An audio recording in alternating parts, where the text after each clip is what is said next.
Hoy! Online na tayong lahat. Hey everybody! Kumusta kayong lahat dyan? Namimiss ko kayo. Namimiss ko ito ang TOYCON TV natin. Wala tayong TOYCON TV noong nakaraang Tuesday. But this June, month of June, every Saturday na tayo at 8 p.m. So mag-online kayo, manood ng TOYCON TV and join the fun. So ayun, let's start! Okay, welcome everyone. This is TOYCON TV, episode 11. I am Azrael Culadilla, one of the organizers of Philippine Toys, Hobbies, and Collectibles Convention, or as commonly known as TOYCON PH. TOYCON TV is your weekly catch-up with the local toy community and fandoms that love everything about toys, collections, and hobbies. It is also our way to keep the TOYCON community together despite the physical distancing. This is brought to you by the TOYCON team, the event that brings collectors together for nearly 2 decades. Wow! Okay. Asa na ba yung aking co-host dito? Sumulpot ka naman para makapag-start na tayo. Hello, Sir Az. Hi, everyone. It's me again, Lizette. Grabe, nice. Sir. Such a view. And again, if you're wondering why we just came online, it's Saturday today. We didn't have an episode last Tuesday. That is because we are starting to have our episodes every Saturday na lang. That's because we want to give you better content. That's why we're having the weekly shows na lang talaga. And Saturday, well, June is TOYCON month. Tama, Sir Az? Tama. Alright. So, baka gusto mong ano pa bang meron pa tayong papakilala? Kung kami papakilala tayo sa kanilang lahat, Okay. Pero bagay yan, sir. I think we want to give the people sort of an idea what this episode is about. For you guys who are regulars of TOYCON, remember meron kaming episode about 3 years ago, if you remember this, the creator stage. Sir, why don't you share something about the creator stage? Well, it's a dream come true for everyone na talagang ma-feature yung mga Filipino content creator. This is the first time in a big convention like TOYCON na ma-feature na itong mga talagang influencers natin sa internet. They are the content producers sa YouTube, also sa blog, social media, Facebook, Instagram, name it, nailagay natin sa TOYCON. At nakakatuwa dito, some of them are rising stars na. Yes. At ngayon ay sobrang sikat na sila. At sila ay nandito sa ating guest natin for TOYCON TV. Biruin mo yun? Okay. And I think wag na natin patagalin to. Let's introduce our guest. Sige, go lang. Sige. Okay. Go. Is a blogger for almost a decade now. And he's the chief operator for the Fanboy SEO. So, kilala nyo na kung sino to. He has been constantly blogging anything from games to movies to comics. And currently, he's busy with work and raising his daughter. During downtimes, you can probably catch him online playing PC games and posting memes on the fan page. So, ladies and gentlemen, si Tito Earl Maghiram. Yay! Hi guys, thank you for guesting. Hi, Tito Earl. So hello. What are we expecting in your presentation later? Well, I just want to give them the inspiration na parang this is what you can achieve if you are a blogger and you have a specific niche in mind. This is what you can get. This is what the perks are. And syempre, I'll talk about also the challenges that you have to face as a blogger or as a content creator in this modern era.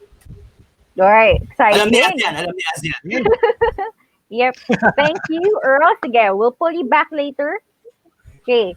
Our next guest is a geek mom to a little Jedi. She writes reviews, thoughts, and anything about pop culture.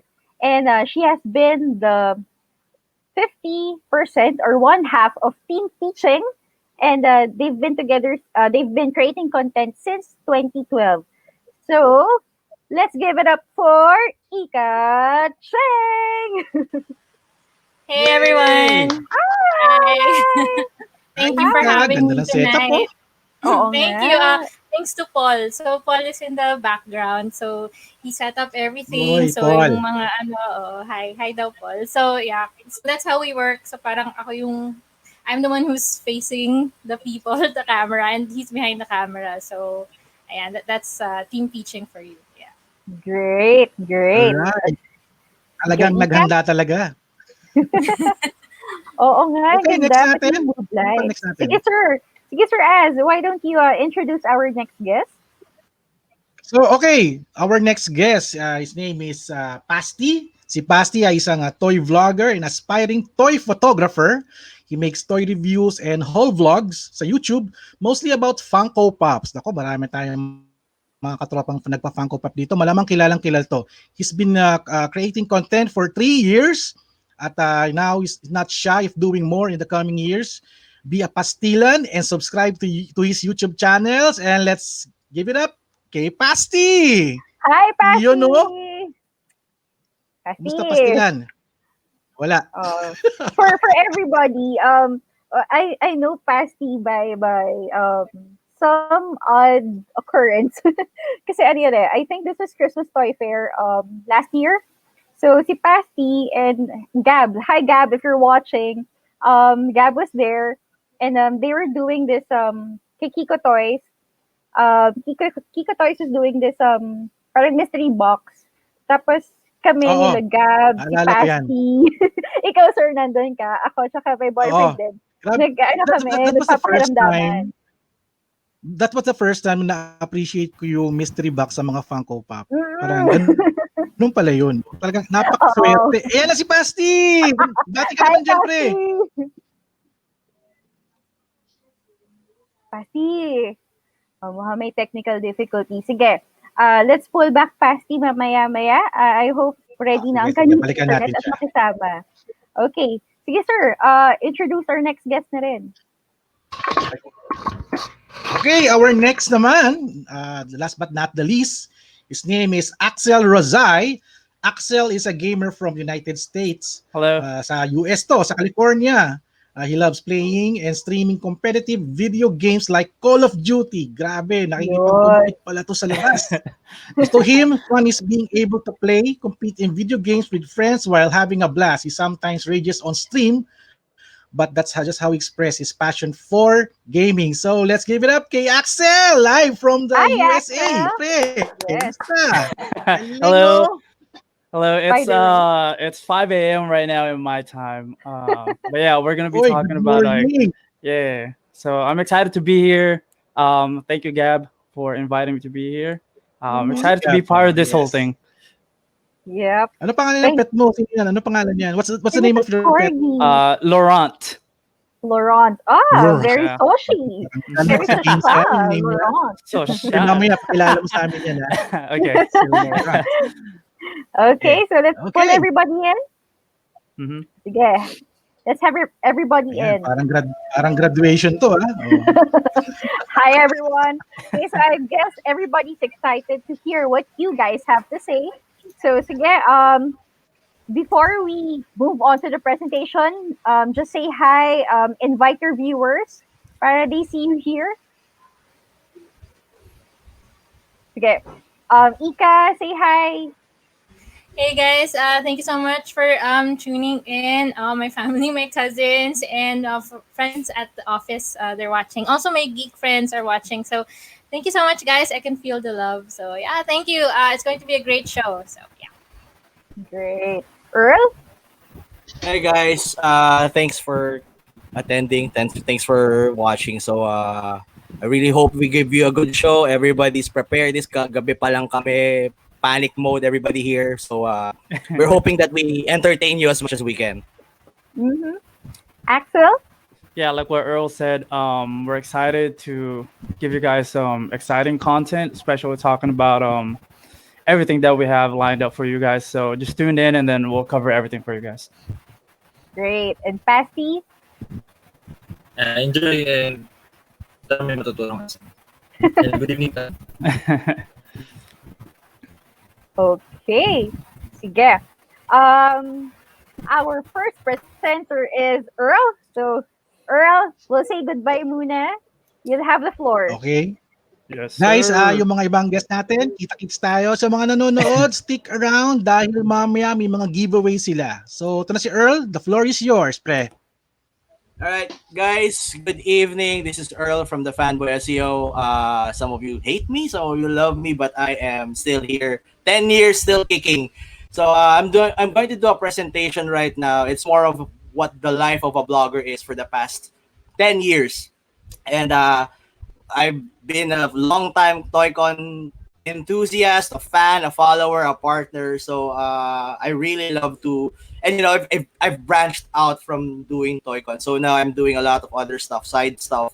So let me show you the things that I've had or I experienced as a blogger, and I hope you can inspire you to become a blogger in the future or a vlogger with the good content. So let's roll with this slide. So first slide, what I have been doing for the past 10 years. So first things first, I have been blogging. My website is thefanboyseo.com.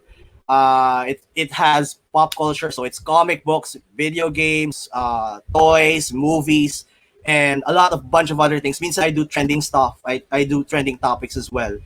Also, I've been doing a lot of vlogging. I've been invited to a lot of events in the past few years. One particular one that I really really enjoyed was the Netflix The Witcher event, which happened last year. As was there, and we had a lot of fun covering that, and we actually met Henry Cavill a couple of times. I bumped into him outside buying popcorn, so that was a really great experience. Next slide, please. All right. So what I've also been doing over the past few years is doing tech reviews. I've been doing a lot of unboxing recently for phones. I have also been doing toy reviews on my YouTube channel for a while.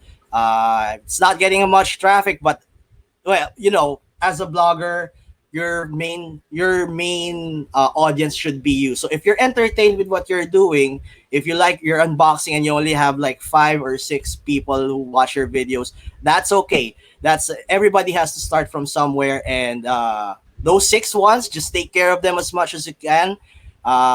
Interact with them, and just like their posts, and just become friends with them, and be a genuine person to them, and you'll see that your community grows eventually. That's what happened in 10 years time. I've seen a lot of growth so far, and there's a lot of people who I don't forget. I've seen a lot of people who were originally just following, and now they're doing pretty well themselves, and I really really admire what they're doing, and I'm happy. And just really start from the bottom. Don't be disappointed that you only have 5 people watching your stream or your videos. That's okay. You'll eventually get there. Just churn out content, and you'll get there. Next slide, please.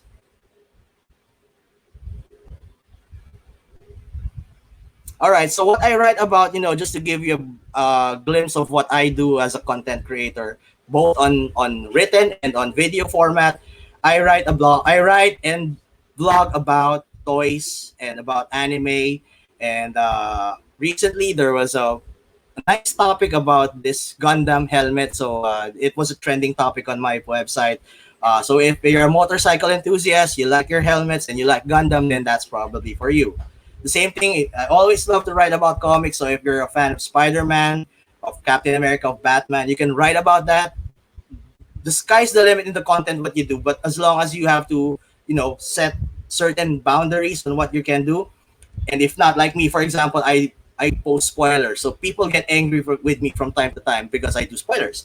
Although I can back it up, and I follow certain protocols when it comes to posting. So like, don't post the you probably can get away with the content, with the title, but if you're going to do the spoilers, might just be a general specific title, like spoilers for black like this, and then don't put anything on the thumbnail that may spoil people, because some people are more on a visual level when they browse online, and when they see the content and you're seeing that this is a spoiler, you're definitely going to lose more audience than gain one. So next slide, please. We also do a lot of topics, or we do a lot of concepts and talks about TV. So Watchmen is there, The Umbrella Academy is there, Recent stuff like Snowpiercer, I've done that. I'm doing a review for that as well. And long form anime series as well, like JoJo's Bizarre Adventures, things like that. That if you're a blogger and you want to focus on a specific topic like TV shows, go ahead. There's nobody who will say that you can't do that. Uh, Fill your blog post, fill your vlog post with topics about like Watchmen, for example, or Umbrella Academy. Do that. If you want to nitpick or you need to dissect segments from the episodes, you can do that. Just follow the common practice and the common etiquette when you're posting, and you're good to go. Nobody should talk you down into doing content because that's yours. And yeah, go. Next slide, please. I also write movies, so I really, really give a shout out to the people from Warner Brothers, from Disney, and from 20th Century Fox, because they were the ones who really helped me when I was starting out, like 7 years ago.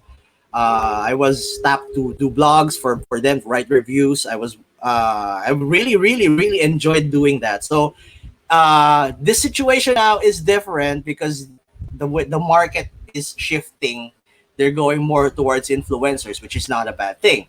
But if you're really into movies, you can backtrack right now and you can do blogs. You can write about the movie that you love, do a review of them, write a critique, write a list of what makes your favorite movie click, and then you can just post that. And never mind what the negative people or the people who will say negative things about your content. Just be sure to proofread, and then review your content. And I mean, even me, I've been here for a while, so once in a while, people comment or PM me say that, hey man, you've got a grammatical error there. So just be open to criticism, just be open to call outs, and you'll be good to go. And just take in all the constructive criticisms. Also, I do a lot of writing about games, so everybody plays games. You're a PC gamer, you're a smartphone gamer, you like Mobile Legends, you like console games like the upcoming Cyberpunk.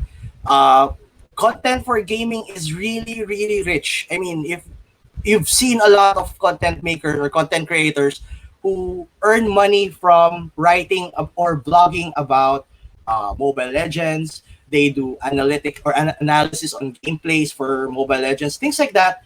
And that's another concept or another way you can enter the blogging scene or the vlogging scene with regards to pop culture. Next slide, please.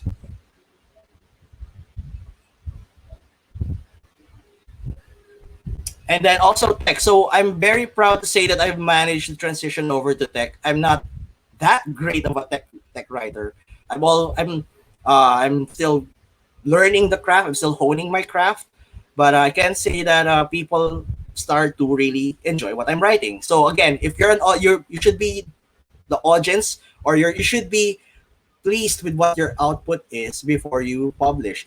If you're feeling that this isn't working for me, or this particular content doesn't work for me, you could probably rewrite, or you could probably just post that, because you're also following timeliness. I mean, you're doing iPhone 6 and it's already iPhone 7, things like that. So you're a bit late, so you might as well put it out, and then just see what you need to do.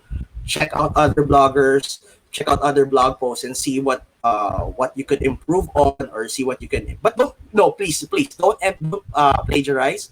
Don't copy paste. That's a really bad thing to do. But just see what makes them tick, see what makes each content shine, and do the same for yours. Next slide, please. And when you're doing this, you eventually, and again, the mindset here is to always just push forward. You'll never know where you'll be in the next 5 years. I never knew that I would be going out and meeting celebrities like Mateo for the Witcher event, and Henry Cavill, who's just behind me in that one slide, or even attend local movie events and screenings. I never expected that. For me, I was just a bored 8 to 5 guy working in Makati, and I just have downtime so I can write blogs on my website. And now I'm here. What my point is that don't give up on your dreams. If you want to be something like us, want to be something like a content creator like that, just push forward. Always be mindful of what you're doing, what you're posting. Always follow protocols or follow etiquette, and don't be shy. Don't be afraid to ask other people who have more experience with you, because they'll eventually help you out. I mean, I've seen I've seen a lot of bloggers grow from just like regular fans who post on their Facebook pages to full blown web bloggers and vloggers. So that's the mindset. Just think positive and just always create your content and be happy with the content you're creating. That's it for me.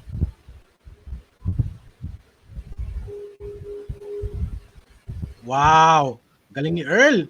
Pre, pwede naman tayo magtagalog eh, pero English, wow, laki ng mind blown ako. Si Earl ba to? Call center. Pero I really like yung sinabi mo na push forward. Something na trigger ako na tama ka na. Lalo na dito sa ating sitwasyon, no? We're trying hard na talagang mag-survive at lalo na ngayon na hindi tayo makalabas, makagawa ng coverage. But we're thankful na may internet. Yan, meron tayong TOYCON TV for example. So as sa TOYCON TV, we're pushing forward din. Huwag tayong magpapaiwan at huwag nating iwanan yung community natin. Galing talaga ni Earl, oh. Husay. Ikaw, Lizette, ano masabi mo? Well, tumanda ako dyan. Ikaw yung nagpabato ng event sa akin. So, yeah, you know that. Yeah.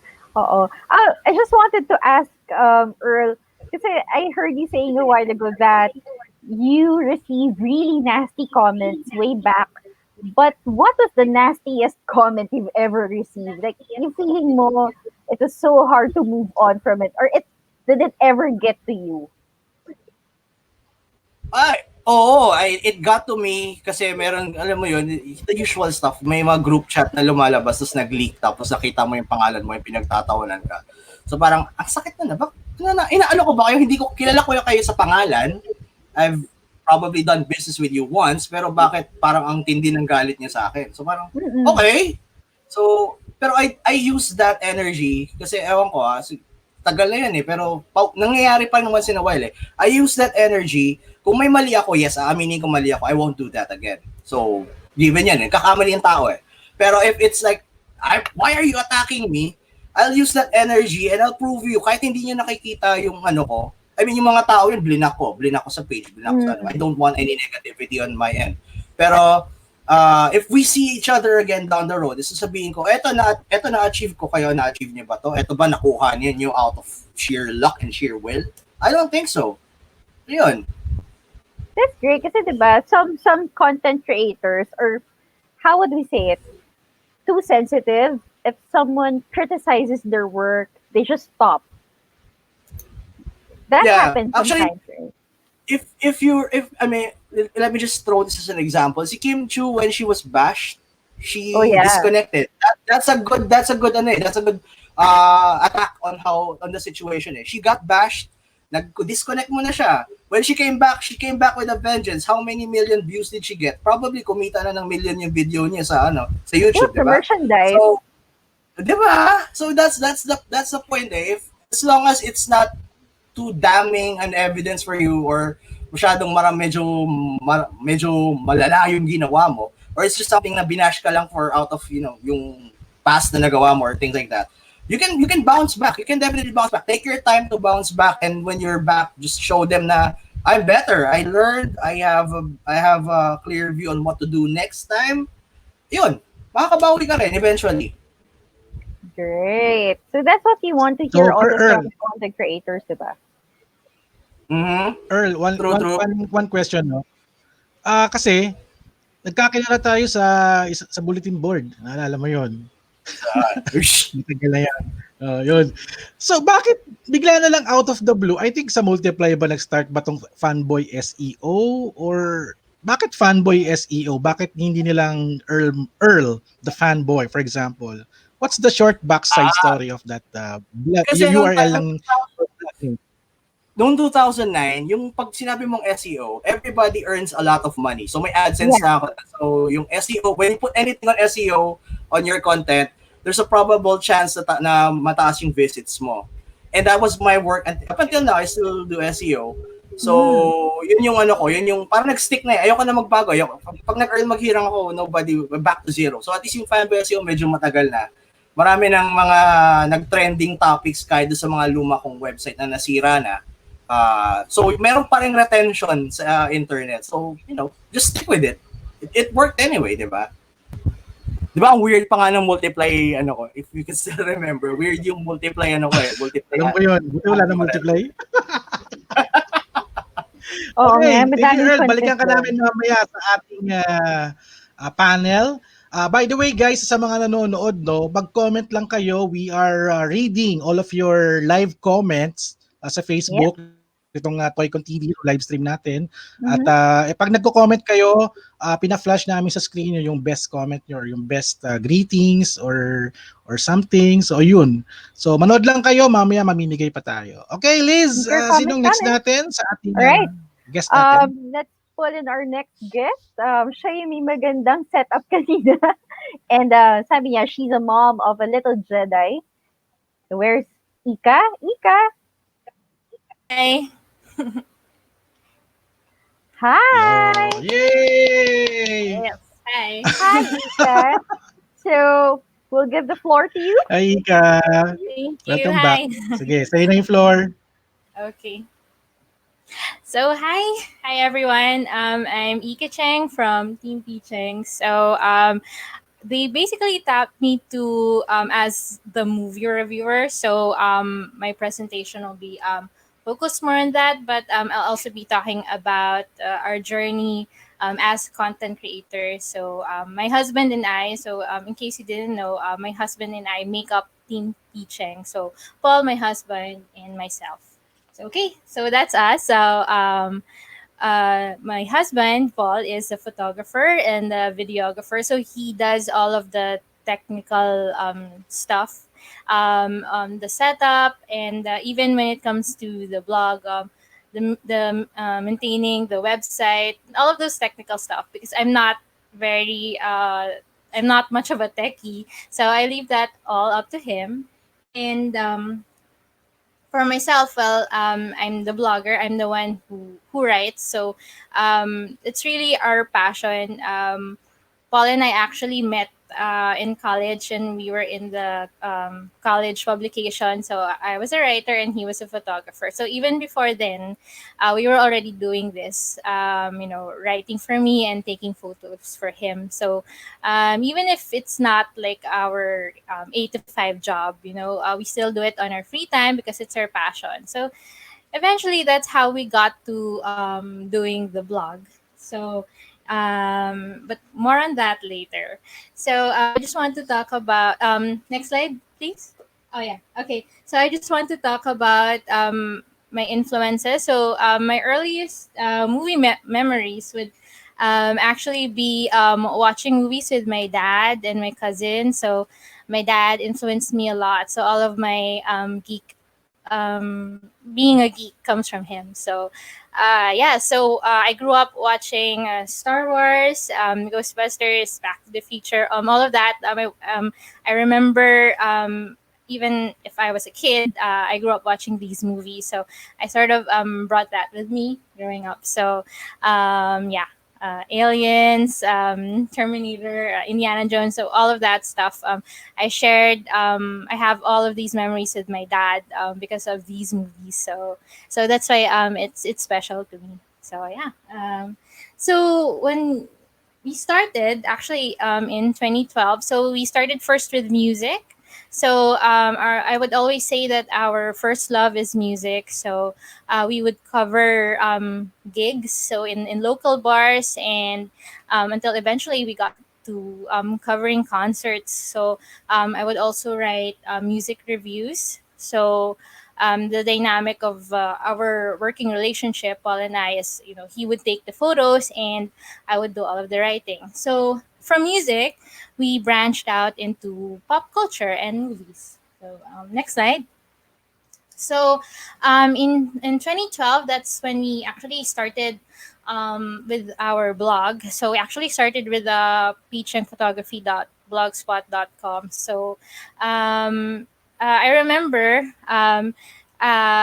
the Rurouni Kenshin movie, they were having challenges of it being distributed in local cinemas. So I remember I felt so passionate about it because I'm a big Rurouni Kenshin fan since I was in high school. So I wrote this very long post about the challenges of the movie, of the live action movie, of being released here locally. So the post got a lot of traction, so it was shared a lot until eventually it got to the local distributors of the movie, and they liked it so much that they actually gave me a Rurouni Kenshin poster. So like the big movie poster. So that was my big merch, or like my first official movie merch. So I was like, hey, I was just writing because I felt passionate about it, and I love doing it, and then I got something out of it. So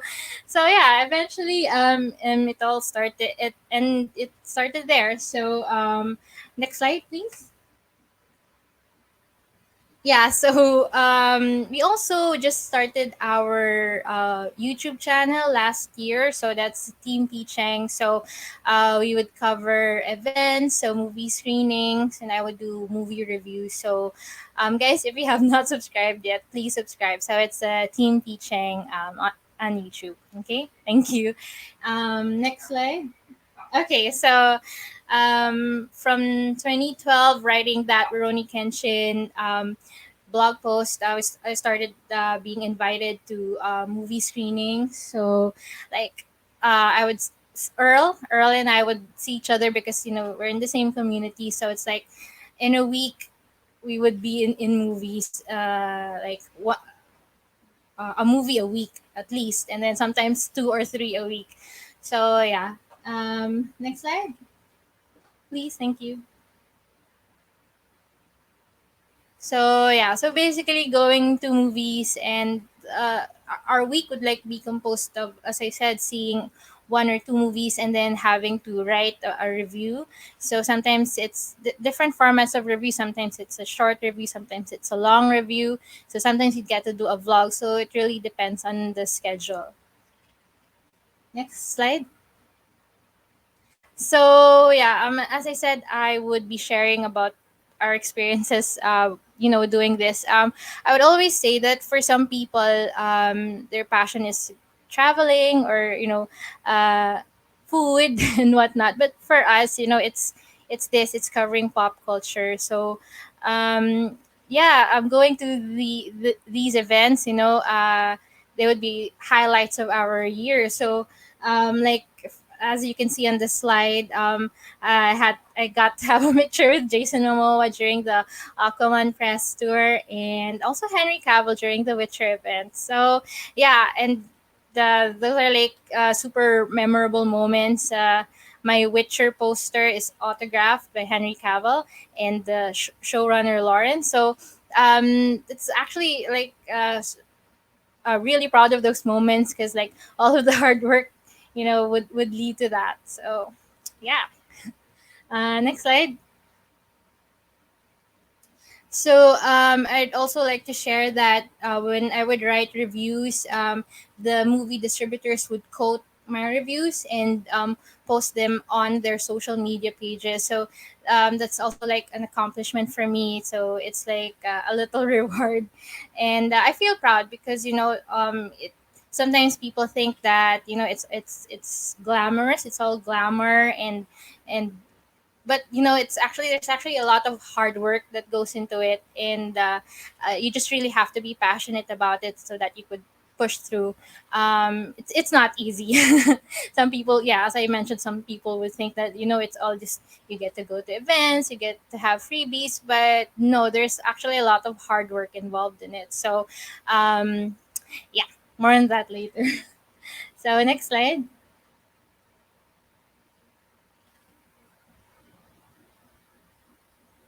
Next slide, please. Yeah, so also one of my big moments was being on local TV. So I was actually tapped to talk about superhero movies. I did a segment for AHA on GMA. So that was like mind blowing for me. This was the time that the Avengers Endgame was released. So I was asked to talk about why people are so into superhero movies. So that was definitely a big milestone for me. It's like I feel vindicated, all of those the how long I've been working. So yeah, that was like definitely another milestone and memorable moment. Next slide. Okay, so they actually gave us some questions. One of the questions was why did I choose this theme? So as I mentioned, I'm passionate about pop culture. So I grew up in a very geeky family. So but I'm proud of it. Geek and proud. So um, yeah, so because of that passion, I decided to, and also my passion for writing, so I decided to for them to merge together, and basically that's it. So that's why this is the niche that we chose. As I said, it's a lot of hard work. So if you're not enjoying it, if you're not passionate about it, then you'll definitely get burned out. So the reason why we keep on doing this is because we love doing it. So that's why there's a lot of passion and commitment that's really involved. So and yeah, and next slide, please. What differentiates me from other creators? So I'm a mom. I'm a geek mom. So I guess that would make me different from the others because usually in a room or in events, uh, there's really not much girls that represent this niche. So I feel proud representing them. So geek girls out there. So I'd really love to see more geek girls covering these events, writing about them also. And another thing that differentiates us from other content creators is that this is a passion project for Paul and I. So I would often say that it's like our baby. So this whole vlog, content creating. So it's something that we love doing together. Although there are times that we sometimes get on each other's nerves, or for example, we're on an event and we're tired, and we would snap at each other. But that's just part of the whole process. So yeah, we work as a team, and this is our baby. So yeah, that's why until now we're still doing this because we love doing it. So yeah, what challenges have you met being a pop culture creator? So actually work the night shift. So and the premieres are usually scheduled in the evening. So Earl as can attest to it. Sometimes right after a premiere, I would be running because I don't want to be late for work. So basically juggling all of these events. So sometimes they happen all at the same time also. So yeah, basically that scheduling and getting enough sleep. So as I mentioned earlier, sometimes right after my shift in the morning, there would be an event. So Paul and I would be there, and so we haven't had any sleep yet, so sometimes we get a little cranky, and but then that's all part of the process. As I said, if you love what you're doing, then all of these little things are just hiccups on the road, and seeing all of the end results, all of the milestones that you've achieved, just makes all of it worth it. So yeah.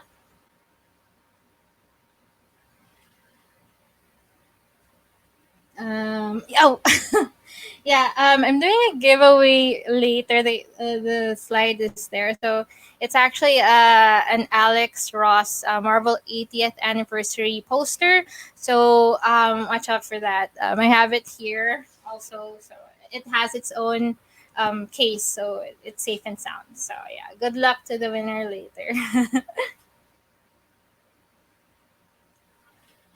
That's it. Yon! Wow, Ika. Wow, galing.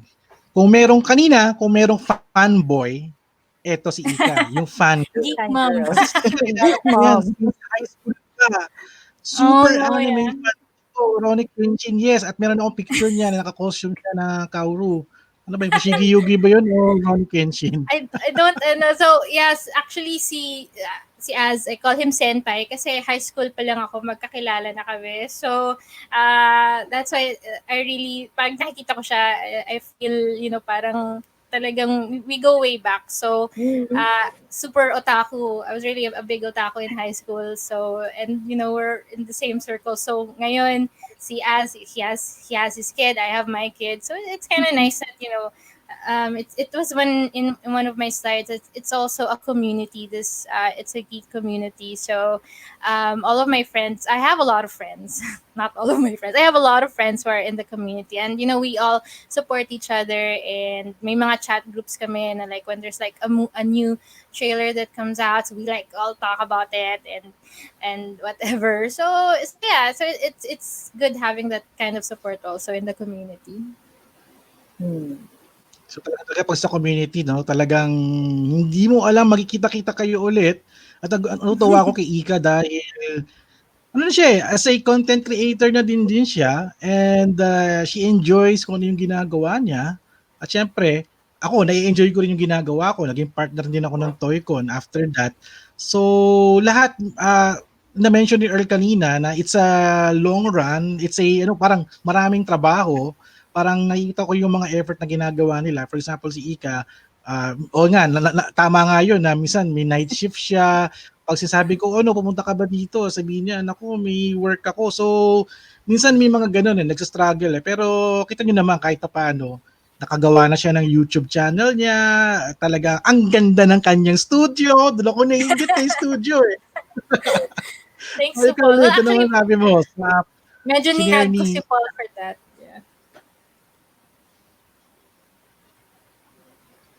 Okay. Ako, I just have one question. Ika. Yes. Jason Momoa or Henry Cavill? Okay. So, I actually have a funny story kay Jason Momoa.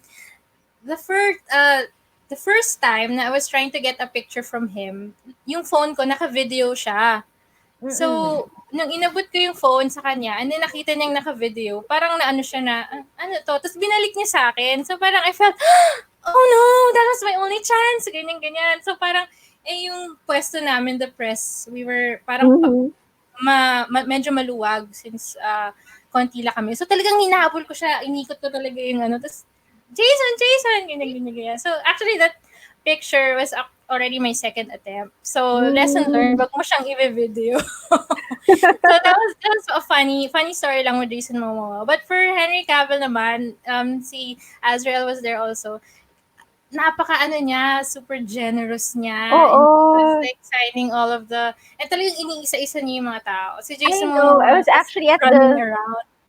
Yeah, I was actually Grabe at the yun. backside. Doon ako nun. Grabe yung si Henry Cavill. Ibang klase. Parang for me, that's the, kumbaga, nasa heaven na ako kasi talagang nakita mo si Superman, si The Witcher. Parang tama sinabi ni Matteo Guccelli na he's like a god kasi laking mama eh. Kahit ako natabi ko, nakikita mo sa video ko, nakakahiya ako dahil ito yung fanboy ko. So ikaw, Ika, ano yung parang dream mo as a pop culture content creator, YouTuber? Ano yung parang gusto mong dream? Na, kumbaga, kasi lahat tayong content creator, YouTuber, may dream tayo na gustong gawin or gustong magawa. So ikaw, ano yung dream mo as a content creator? Pumunta ba ng Japan? Magpapapicture ba sa Gundam, for example? Hahanapin sino ba sikat na artista ba ngayon na si Ben Affleck ba? Hahanapin mo next? O ano ba?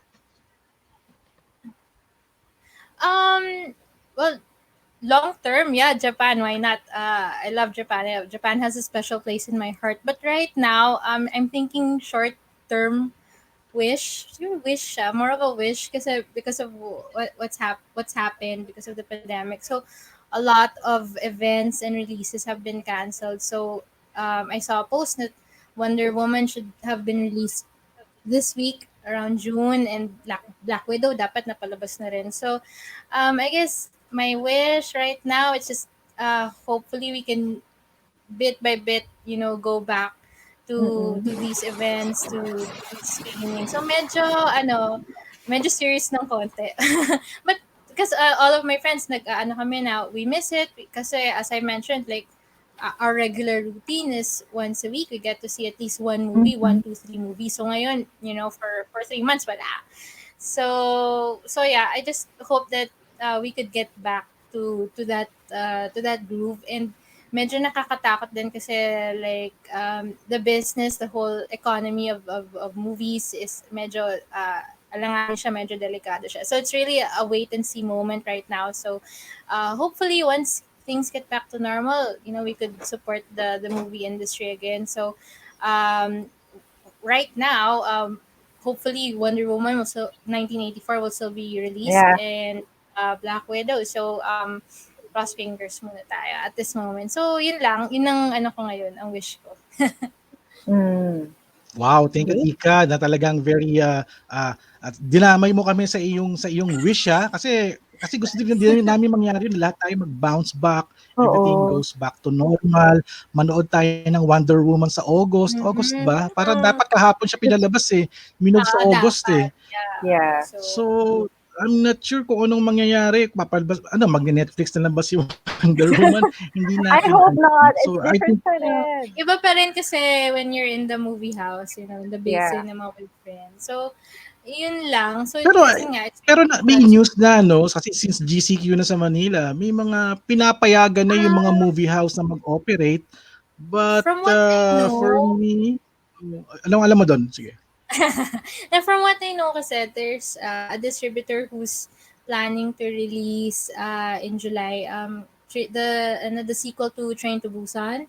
So I think they're planning to release it in July. Here it's sa atin locally. So but I don't know how with how the guidelines are going to be. I think 50% capacity in movie cinema. So far yun pa lang ang nababalitaan ko. So that the sequel to Train to Busan in July.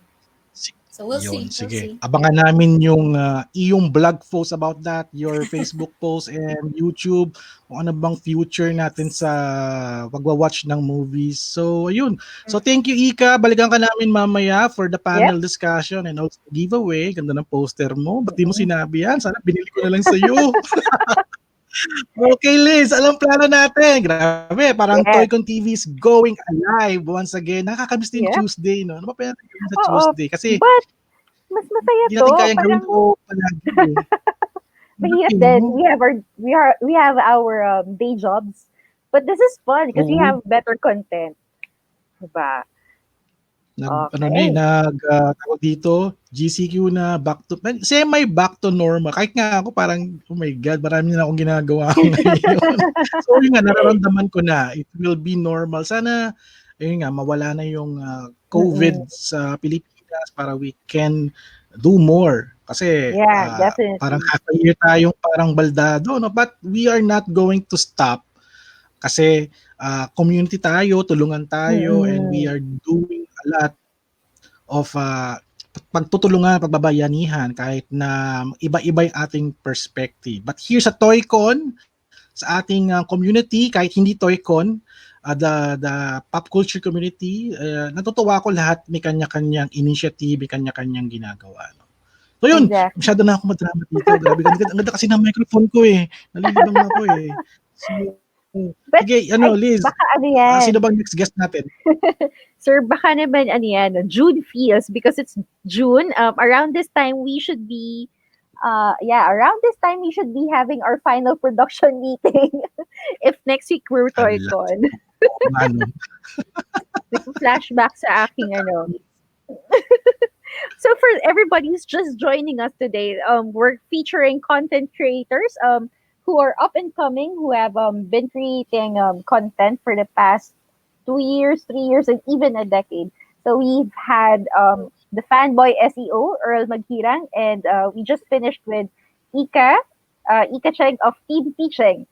And next up, we're having a guy who I often see sa Funko trading groups, and he's also a newfound friend. Okay. So everybody, let's welcome Pasty. I hope his audio is okay. Hello po. Hi. Yes. Yes. You're in the Okay na. Okay na. house. Yes. Okay na. Yep. We're good Okay. to go. Thank you, Lord. Kaya mo na yan. Natanggalan ko na natanggalan ko na ng password yung wifi dito. So, ano lang ina-connect. Yung mga totoong it's sa baba. Mamaya na kayo. So, magandang gabi sa inyo, guys. Ako nga pala si Pasty. Yes, Pasty. Sa mga nakakaalam, I make content about Funko Pops, and recently, I'm venturing towards other toys and toy lines because, yeah, subscribe. Masaya ako mag-collect. So, ayan. So, I've been a content creator for 3 years. So I started content creating when is there a word content creating? So I started January 2017. So that's what you can see on your screen right now is actually my channel and the cover that I have on my channel. So I will be changing that. So updated because the Funko Pops on the background has been they are already sold. So some of them are already sold and some are all of them are sold na pala. And next slide please. So, my journey towards being a content creator started when I posted a video on my Facebook account about a car run, about a fun run that you join para ano, yung fun run na, hindi ko na kaya mag-i-share, sorry, pero yung fun run na babatuhin ka mga kulay-kulay. So, ayan, dun ko na kita sa comments na after ko mag-post ng video, may nag-comment dun na Pasty, mag-vlogger ka sa YouTube, kikita ka pa. So that's what I thought before. And then meron pa lang monetization na ibang TikTok pa rin. So ayun, tinuloy-tuloy ko na. And then I just recently changed my niche to a Funko Pop content. So next slide please. So I started changing my niche to collecting mostly about Funko Pops kasi natuwa ako sa Funko Pops kasi iba yung hype na inabot Funko Pops. And isa sa mga hindi ko malilimutan mo, nakikita nyo sa screen na actually hindi ko na-expect na pupunta sa Will Dash. After work, tinabihan ako ni Gab Hornation. Shout out Gab na andun daw, may isang event kami pupunta na after work so biglaan yun. So sumama lang ako and I bring Funko Pops kasi sa office para pan-distress and para syempre mag-work ka, nakikita mo sa desk mo. And sakto, nung may dala akong Funko Pop. That Funko Pop is third person and si third person na ibo kay Will Dasovich kasi sa event na pinuntahan namin after work is andun pala si Will Dasovich. So, hindi ko in-expect na natin siya. So, binigay ko sa kanya yung third person na Funko Pop at medyo mahirap na siyang hanapin yan kasi nakikita ko si Dasovich yung third person being an adventurous person, an outgoing person, and ganun. So, those are the moments na napasaya sa akin dito sa content creation na pwede ko palang makakita ng mga ibang tao. And hindi lang minsan mga ibang tao, mga kapwa mo din content creator and mga iniidolo mo pa. So, next slide please. So, ayan, ako din pala magpasalamat kay Boss Barry sa Cebu kasi siya yung nagsabi sa akin na mag-collect ako ng collection, ng niche into toy collecting and Funko Pop collecting kasi dito sa Pilipinas, masyadong gumagawa ng mga ganitong klase ng content. So sabi niya, masyado na daw saturated yung mga vlogging channels and gaming channels. So I tried, why not? Kasi since nangungulikta naman ako, bilang ako din siyang passion. So ayun, I've been doing Funko Pop videos and toy videos for almost a year and a half now and masasabi ko okay naman siya kasi masaya, ang dami mo yung person and sa community ng Funko Pops is marami ding mga tao na interesado. Hindi lang sa pagkakapit, actually sa paggawa ng content. So, marami dyan mga up-and-coming mga content creators din na yung iba dun is some of them are my friends na rin. So, ayan. And I also do Funko Pop photography. So, sa mga di nakakaalam, baka nakita nyo yung picture ko sa mga group. So, ayan yung nakikita nyo ngayon sa screen nyo. That's just one of the photos that I did. So, wala lang. Pag ganyan kasing photos, imagination mo na yung bahala. So, ayan kasi wala akong masyadong ginamit dyan na props. Purely Funko Pops lang talaga. So, ayun, gusto ko din maturuan yung mga tao na mag-enjoy sa toy photography kasi you get to use your imagination and explore things and learn new things. And it's also considered an art na rin kasi, diba? So, ayan, next slide please. Yan, ibang toy lines naman yan. Yung kanina, si War Greyman, those was just one of the toys na I collect. And I encourage everyone na mag-collect. Hindi dahil gusto nyo gumastos. Pero I encourage you everyone to collect kasi masaya. Masaya mag-collect and you get to meet people.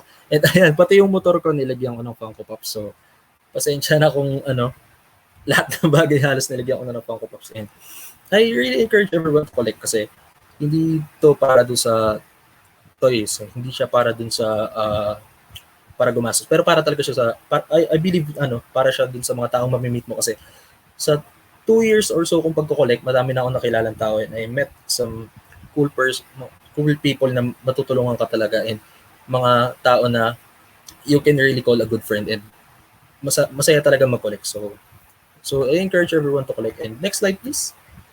And those are just some of my toy photographies. So follow nyo ako sa mga social medias ko. Doon ko pinapost sila. Ayan. So meron din akong group. Yan, salamat sa mga nanonood sa akin sa Solid Pastilans. So sa mga gustong sumali and I encourage everyone na sumali na rin kayo sa, hindi lang sa group ko kasi maraming group sa community and masaya mag-collect, masaya mabuhay. Kaya I encourage everyone na mag-collect. Wala na ako ibang gusto sabihin, gusto ko lang talaga mag-collect. And it's actually one of my mission and vision. Tama ba? Parang sa kumpanya yun. It's actually one of my goals dun sa channel ko na mag-collect. And kung may kakilala kayo hindi nagko-collect, encourage nyo din sila na mag-collect para tuloy-tuloy lang. Kasi masaya pag naka-collect ka ng isang bagay tapos na-encourage mo yung iba na mag-collect. Masaya kasi dadami yung mga kaibigan mo. And ayan, so for the following slides, ayan yung problema ko as a content creator. Lahat na makikita nyo sa mga susunod, yung mga may impulsive sa taas is just some of my problems na naranasan ko. Kasi sa sobrang dami na pwede mong i-collect, minsan matitenga ka, minsan wala ka ng panggastos, magre-resort ka sa pag-unload to reload. Yun yung term na ginagamit namin. Mag-unload ka ng ibang mga lines na gusto mo. So, one of the lines na ayan, pinanghihinayangan ko is yung Marvel Cinematic Universe Funko Pop Villains line. So, nakompleto ko sila up to that point. So, ayan, nakompleto ko sila and then sobrang kating-katay ko bumili ng ibang toys na nabenta ko yung ibang mga lines na nakompleto ko. And, ayan, Star Wars Villains, nakabenta ko din yan. Wala na natira dyan. Yun ang problema sa akin. So, yung nakikita nyo sa likuran ko, kung kita nyo man yung nasa likod ko, yan na lang yung Funko Pops ko ngayon. So, that's just one of the problems of being a collector na huwag niyo akong gagayahin. Huwag niyo gagayahin sa akin kasi sobrang nakakahinayang. Lalo na yan. Kung nakikita niyo nasa screen niyo, ang hinayang ako kasi ang daming mga nabenta na dyan. Din sa Deku, Pokemon na line na ngayon gusto kong balikan. So, in-encourage ko talaga na pag magko-collect kayo, mag-budget din kayo ng maayos kasi hindi ako marunong mag-budget. So, napaka-VI nung dating. So, ayan, next slide please. Actually, that's yung susunod na slide is my last slide na and medyo nangihinayang din talaga ako kasi yung avatar na line na kompleto ko sila. Actually, kalahati ata ng bonus. Hindi ko sure nanonood yung mom ko pero kalahati ng bonus ko binastos ko dyan sa line. Tapos, after lang once na benta ko din. So, that's just one of the ways na that's just one of the things na pwede mo gawin sa protocol. Pwede mo sa ibenta pag nagsawa. Some people think of Funko Pops as an investment. So, para sa akin, it can be an investment. Kasi di ba sa investment, hindi mo rin naman malaman yung parang trend ng mga stocks mo. Diba? Dito naman sa Funko Pops, hindi mo rin malalaman. Kasi minsan nakadepende sa hype, nakadepende sa line, nakadepende din sa mga kung saan bansa. Kasi there are countries na may mga Funko Pops na mahal. There are some countries na may mga Funko Pops na hindi ganun kamahal. So, it differs in so many factors. So, kailangan talaga pag magkukulit kayo is tipin nyo na maigin. Buo yung loob, no? Kasi yung pag ginagastos na talaga nila. And, yun, mag-collect lang kayo ng mag-collect. Hanggat may pera kayo. Okay, magkukulit na po yung nauutang kayo. Yun na siguro yung iiwan kong advice ngayon. Kasi, naranasan ko na rin yun. Lubog sa totoo lang. Ayun, I think that's for me dito sa segment na to para sa akin. So maraming salamat and sa lahat na nagpa-shoutout dyan, sa lahat ng mga viewers natin. Salamat. Yay! By the way, nagre-recruit pa po kami ng mga kasamahan sa Team Mystery Box. Dahil po kay Pasty, nagsimula din ako sa Mystery Box dahil sa kanya tsaka kay Gab yun. Hi Gab, you're watching, I can see Hey you. Gab! Alam niya yan. Sa mga hindi nakakaalam kasi, last Christmas ko nagkaroon ng Mystery Box sa isang store. na you can spend Tito 1,000 toys. pesos. 1,000. Yan, 1,000 lang. And then, hindi namin in-expect na kami ni Miss Liz. Yan, si Miss Liz, makakuha kami ng isang pop na worth. Mataas. Sa'yo? Sa akin nasa 5 na eh. Kasi, ayun, 5 na. Yung around 5K din. So, yung nakuha namin pops nun is may mga pirma. May pirma. Hindi lang pirma nung may-ari yung tindahan. Hindi pirma nung pero pirma nung mismong gumanap sa characters na yun. So, ayun. Ano nga ba yung, nawala si Pasty, ano nga ba yung nakuha niyang Funko Pop na may Green signature? Arrow, Stephen Amell. Si Green Arrow, oo, Stephen naalala Amell. ko. Nauna Grabe, ingit na ako. ingit ako noon. Grabe Ikaw yung yun. sa'yo, ano yung nakuha mo? Okoye. Oh, yun na may Na-sign din. pirma. Oh my God, nung nakita Kaya- ko kayo doon, talagang Napakita. nainggit ako. Swerte naman ninyo, no? Buti na lang wala akong pera. Activated pa yun, sir. Meron kaming mga hawak na box yun. Tapos si Pasty, parang nag-uusap lang kami ni Gab nun eh. Si Gab, si Pasty, si Jeff, tapos ako, tapos si, what's his name? Tapos a guy also that we met. Hi, Gab, ayan. Tapos parang napapakiramdaman kami, ito, makapal to. Ito na, ang lucky day. So talagang hindi kami bumibitaw sa box namin. Tapos ayan si Pasty. Tapos parang last round na yun, I think last 3 boxes, I think, nag-bet kami na, okay, sabay tayo magbubukas. Yun. Question ko, sa'yo, Pasty. Kasi nakita ko nag-transition ka from nag-Funko Pop ka, tapos nag-Gundam ka. So nakita ko nag-grow na yung collection mo. You already learned yung ano ba talaga yung i-collect mo talaga kasi may transition yan eh. So ngayon, after Gundam and Funko Pop, ano ba next mo na i-collect mo? Actually, may nahalo eh. May natagdik na Nendoroy. Nako! Ngayon, kasi nag-collect na natin ng Marvel Legends na Thor, Marvel Cinematic Universe. Oo, naalala ko yun. Kompleto ko lahat yun. And then, binitawan ko din. So ngayon, ang plano is, lahat naman ng action figures na MCU Thor. So, yung mga kakilala ko dyan, huwag na mga asarin. Pero kailan niya ako baka ibenta ko din. Pero for now, ayoko na. Siguro gusto ko na sila keep. So, yung mga Mayfix or SH Figure Arts, mga Mezco, mga iba't ibang action figures. Para na rin sa toy photographer. Para mas pating si articulated picture. So ito, may mga collectors, for example, for Funko Pop, no? Yung iba kasi gusto nila naka-box. Yung iba naman out of the box. Alin ka sa dalawang yon? Oo, okay. Actually, recently, nag-out of box na po ako. Some of my Funko Pops are already outside. And pinita ko lang yung mga grades ko. Actually, isa po, yung Carmelo, pakita ko po sa inyo. Ayun na, nag-show and tell na. Ito yung pinaka-exciting part eh. Oo. Pero yung kanyang video eh, medyo nag-chat na. Oo, Sige, tuloy medyo natin. nag-lag. Ayan, kung natin nakita niya. Ito. Actually, ito lang po yung hindi ko nilabas kasi this is grill. So, uy, wow! 5 plus na yung price na yun. Shoutout sa game ito. Salamat sa iyo, Paolo. And so, kaya hindi ko siya nilalabas kasi may parang sentimental value. Ang ganun po. Oh, may sentimental value. Oh, okay. Yes. Ito pala, no? Ito yung pinakang gusto kong itanong sa mga Funko Pop collector. Dapat ako ng documentary nito eh. For my vlog eh. Di natuloy kasi na-pandemic na tayo eh. Bakit Funko Pop yung nagustuhan mong i-collect? Dahil ba nalason ka ba ng mga kapwa Funko Pop collector? Or is it for as an investment? Or gawin mo siyang backdrop sa iyong wall? Ano ba talaga ang natripan mo sa Funko Pop? Actually, hindi ko din alam. Kasi po nung start up po ko sa collect, Gundam tayo yung starting toy line. And dati, nilalait-lait ko yung Funko. Ang lalaki ng ulo, parang yung itsura ng mata. Tapos nung nagkaroon na ako, ang ganda pa. Tapos, ang dami kasi nilang licenses and affordable siya compared sa ibang toy lines. So, SRP nila kasi around 595 to 650. Some even go lower. And pag second hand, you can get one for 400. Mga ganun. So, bukod sa affordable siya, ang dami lines pa and ang dami nilang licenses eh. Parang everybody is something and tagline nila. Yun yung tagline nila, diba? So, totoo nga, ang daming may fandom. So, Ayun. So, eto, kumuha na ako ng Funko Pop. No? Kasi dati kasi lumabas sa TOYCON to, Ayun na. I think mga 2009 yata eh. I think, I'm not sure, kung maalala ko anong year. I think 2008 or 9. I'm not sure. Nawirduhan din kami na bakit lumabas itong mga figure na to, di ba? Parang kasi nakita ko na lang nag-live auction kami. Itong Choco Cat, umabot ng mga 3,000 pesos sa live auction. Tapos tong Pinocchio, umabot ng 2,000.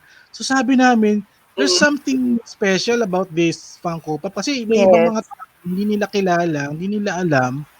Pero kami, nagtataka kami. Kasi parang nung time na parang medyo parang humina eh. Binenta to sa Toy Kingdom, I think 50% off, naging 300 na lang to. Kaming lahat. Actually ito, nabili ko to sa TOYCON din, sa auction. Lumaban ako ng auction para makuha ko tong Choco Cat na to. Actually ano nga pa nga ako out of the box kasi naka-display lang to sa bahay. Actually, nilalaro to ng ko. Wala na nga tong buntot hindi ko na makita eh. So, isa toy, for me, isa toy. For kids. Ito nga, hindi nga to bobblehead naka-stuck lang yung ulo niya eh.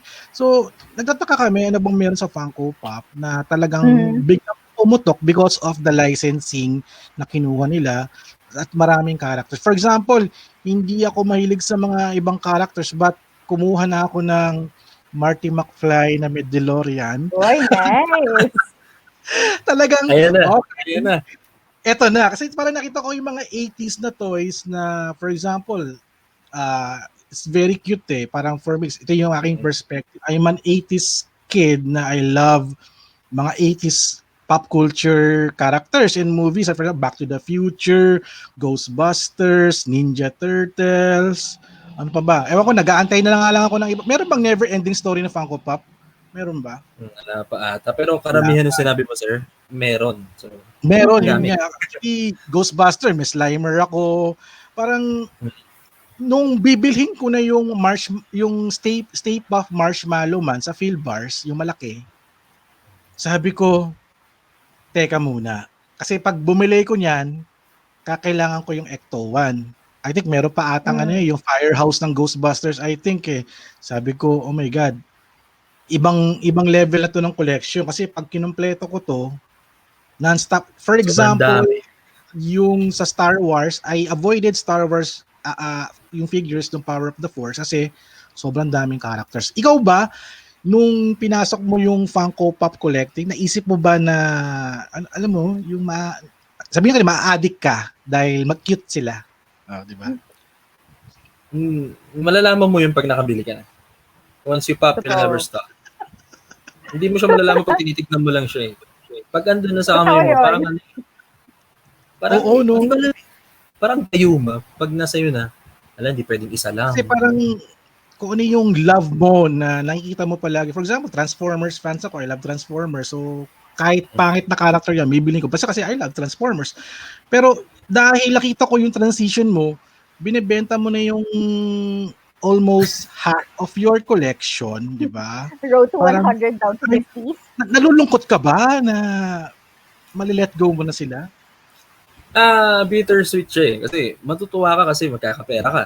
Lalo na pag tumataas yung value ng ibibenta mo. Pero nakakalungkot din kasi bilang collector, parang pag ibibenta mo yung isang pop, ay maalala mo, dito ko siya nabili. Parang nanunumbalik lahat ng mga masasayang alaala. Parang ganun. Tama, parang may pinagsamahan kayo kasi parang binitbit mo siya, nilagay mo pa sa magandang box, i-display mo sa bahay, tapos ibenta mo na lang. Parang, actually, naramdaman ko yan, binibenta ko yung collection ko sa TOYCON. Parang, sabi ko, ayoko makita yung collection ko na binibili ng tao. So, ginagawa ko, pinapabenta ko sa iba. Para pag nabenta na, walang connection, walang separation anxiety. Magugulat ka, pera na siya. Pera siya, pang McDonald's na ako, di ba? Oops, sponsor, baka naman McDonald's. Okay, thank you so much, Pasty, for sharing some of your passion. At mamaya balikan ka namin for the panel at saka sa ating toy giveaway. Pakita mo namin papag-giveaway mo. Ay, wala na. Sige, mamaya na. Liz, bumalik. Papakita mo ba yung yung papag-giveaway mo para lahat ng mga viewers natin will stick around. Pag-giveaway mo? Nagtago na ako. Kala ko tapos na ako. Actually, yung ipapamigay ko is a Funko product, pero hindi siya Funko Pop. So, yung mga mahilig magluto dyan, yung mga mahilig sa mga, basta yung mahilig sa kusina, yung mga tumatambay sa kusina dyan, pwede nyo mapanalunan to. So, this is a Han Solo Ingrido na Yun! salt and Yung pepper salt and shaker. pepper. Uy, ang So, cute this is not- yan! Super So, cute yan. Nakuha ko kasi ito sa mystery box and I feel na mas magagamit to, lalo na ng mga mahilig nga sa pagluluto and kung fan din kayo ng Star Wars and ng Funko, magagamit nyo to. Actually, hindi siya vinyl. This is a, babasagin to, so ingatan nyo na lang. Ceramic. Yes, Sana. ceramic. Wow. Ingatan nyo. Sobrang ganda niyan. Okay. Thank you so much, Pasty, for donating some prizes. No? So, ayan. Liz, so ito na, medyo yung ating next guest live sa USA. Hindi si Michael Ramos to, ha? Hindi si Michael Ramos. Si Michael Ramos. Wala. Michael Ramos is sleeping. Napakagaling. Nagpahinga muna. O, sige. Live from California, gamers, I hope you know this guy. Axel, come on in. Yes! Hello. Hello, everyone. Yun! Hi, Axel. Good morning, Axel. Hi. Good morning for me. Good evening for you. And How you guys Laurent doing, is man? still there. Hey guys, my name is Axel Rose. I also go by the name Porkchop. If it's possible to pull up my slides, please. Like what was said earlier, I'm a gamer here in America. I was born in the Philippines and then I moved to Japan, and then later on I moved here in San Diego, moved to LA, then San Diego again. So I'm back and forth between LA and San Diego. But yeah, that's my little background right there. Next slide, please. So this is where I stream and post content. My Facebook, Axel Rose, right there. We have about 14K followers. If we hit 15K, that would be appreciated. My Instagram, Axel Rose _ LA, 14K followers right there. And Livey, 21K. YouTube, 1.4K subscribers. So yeah, these are the platforms where I post content and gaming stuff mostly. Next slide, please. So just a little about me, right? I'm a streamer here on Facebook where I stream Call of Duty, Warzone, Overwatch, or whatever it might be. I'm also an ex-pro amateur gamer, and I play Call of Duty competitively. Next slide, please. So back in 2016, right, I started streaming on Facebook as a test run for my very first stream, right? I just received my brand new PC and I wanted to see how it would hold, like playing games and streaming at the same time. Because if we have gamers in the chat, like we all know like how demanding it could get. So I just wanted to see how it would run before I stream on Twitch, right? Because that's like the go-to to stream video games and all that. So I used Facebook as a kind of like my guinea pig, like a test run. But my first stream, I had a couple of viewers and I had, a lot of people active in the chat. So that was kind of fun. And, I want to do it again the next day, right? I did it again the next day. And the next thing you know, I had more viewers from the previous day. So I was like, yo, like what the heck, right? So I did it again the next day, more viewers, more followers. And the next thing you know, like the test run I wanted to do, right, like lasted over like 2 weeks. And then I was just growing. So I decided to do that like completely. So my friends and I, like were like, yo, this is weird. Like I had the intentions to just do the test run here. And then now it's becoming kind of like my main platform.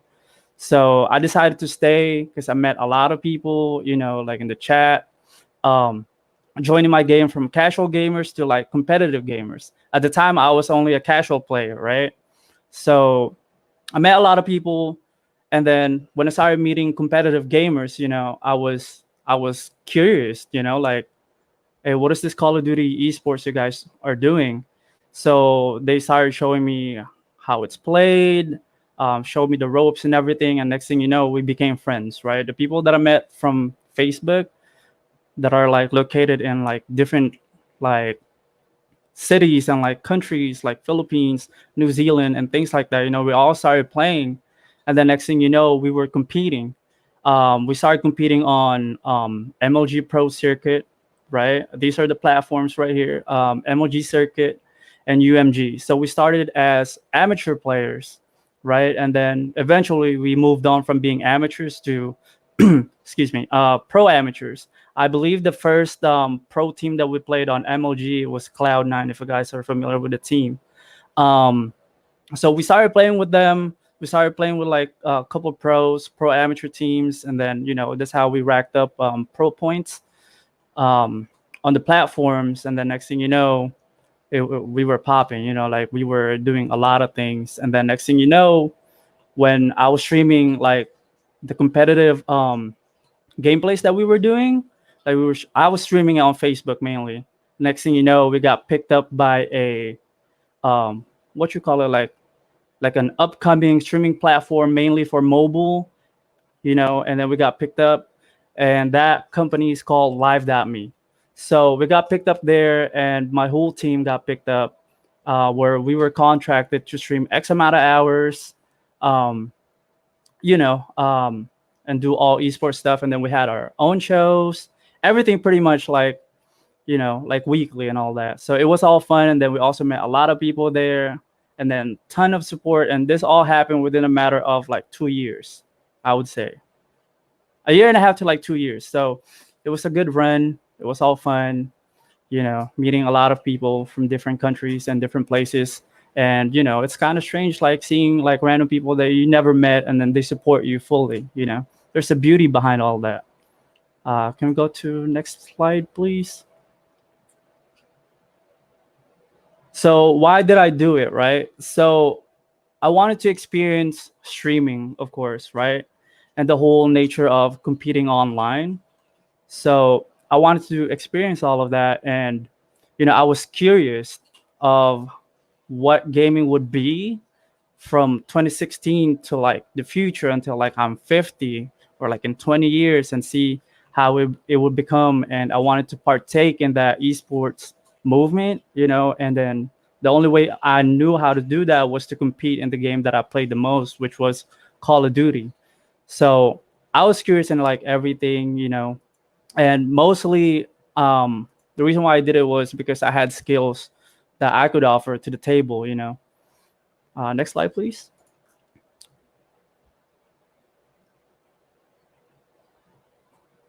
Next slide. Hello? Next slide, please.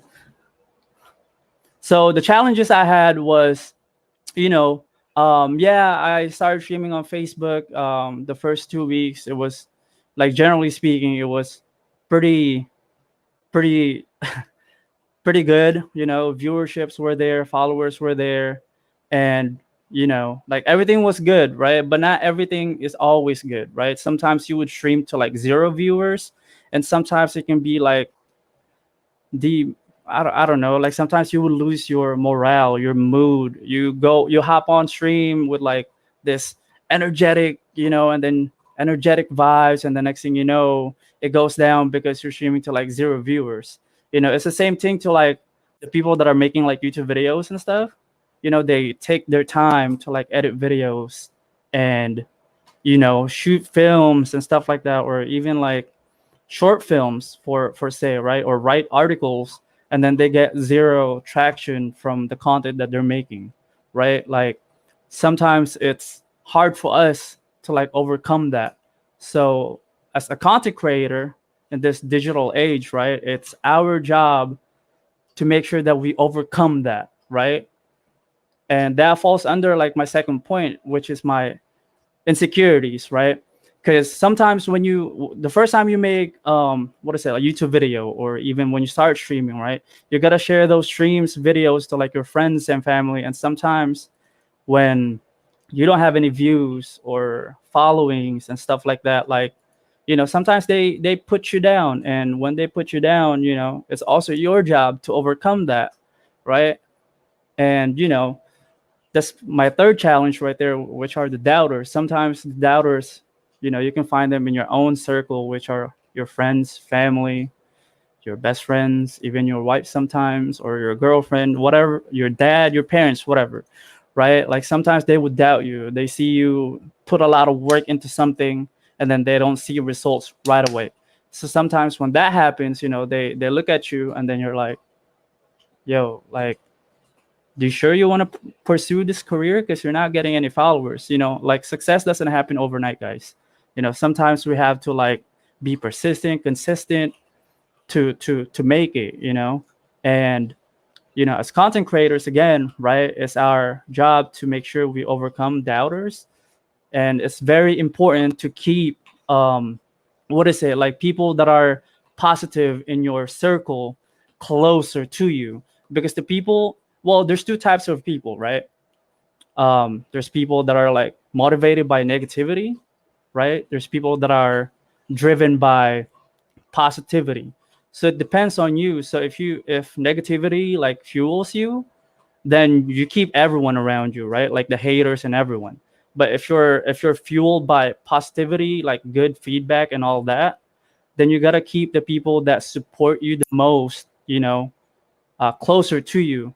Because believe it or not, guys, like the people that, like when you're just starting off, there's a lot of people that would doubt you.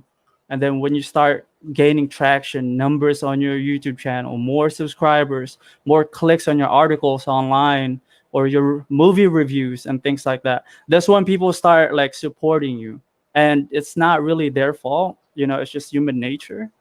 So we just gotta accept that, right? And my fourth challenge will be like finding balance, definitely.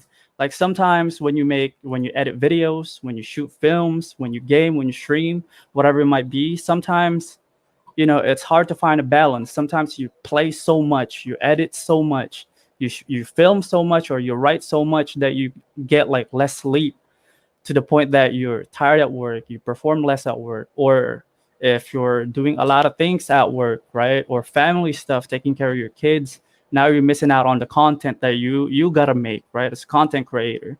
So it's very important to find like a good balance, starting from diet, hydration, rest, spending time with your family and all that. Like it's very important to find balance. Otherwise, you would find yourself like fatigued, tired from everything and all of that. So it's very important, man. So yeah, that's it. That's it for me. Wow, that really Mm. is it like a full-time job already that you do when you stream, or do you just see it as a hobby more than like I really need to do this daily? Well, at first it started just like a hobby. Like I said earlier, it was more like, I'm playing games, might as well stream, right? And then when I started getting traction, and I could see myself like doing this, not just me, like everyone here really that are like trying to make it into like the gaming scene. Mm-hmm. It's someone that's definitely can do full time, but Mm-hmm. as right now, right? I'm working and all that. So I'm not doing streaming full time, but that my Mm-hmm. end goal is pretty much to do this full time, right? Do online Mm-hmm. creation full time. I believe that's all our dreams here for the most part, which is do this full time. But we have to get there. We have to overcome a lot of challenges and things. Mm-hmm. Mm-hmm. Yep. Is So there go ahead. yeah, Go ahead, Liz. sorry. Okay. Yeah, is there any other game that you'd like to really stream? Aside from Call of Duty, is there something else that you want to try? Yeah, I've actually streamed Overwatch and things like that. Like a Mm. lot of like games in the past that I've streamed, like games like that, I find it more chill.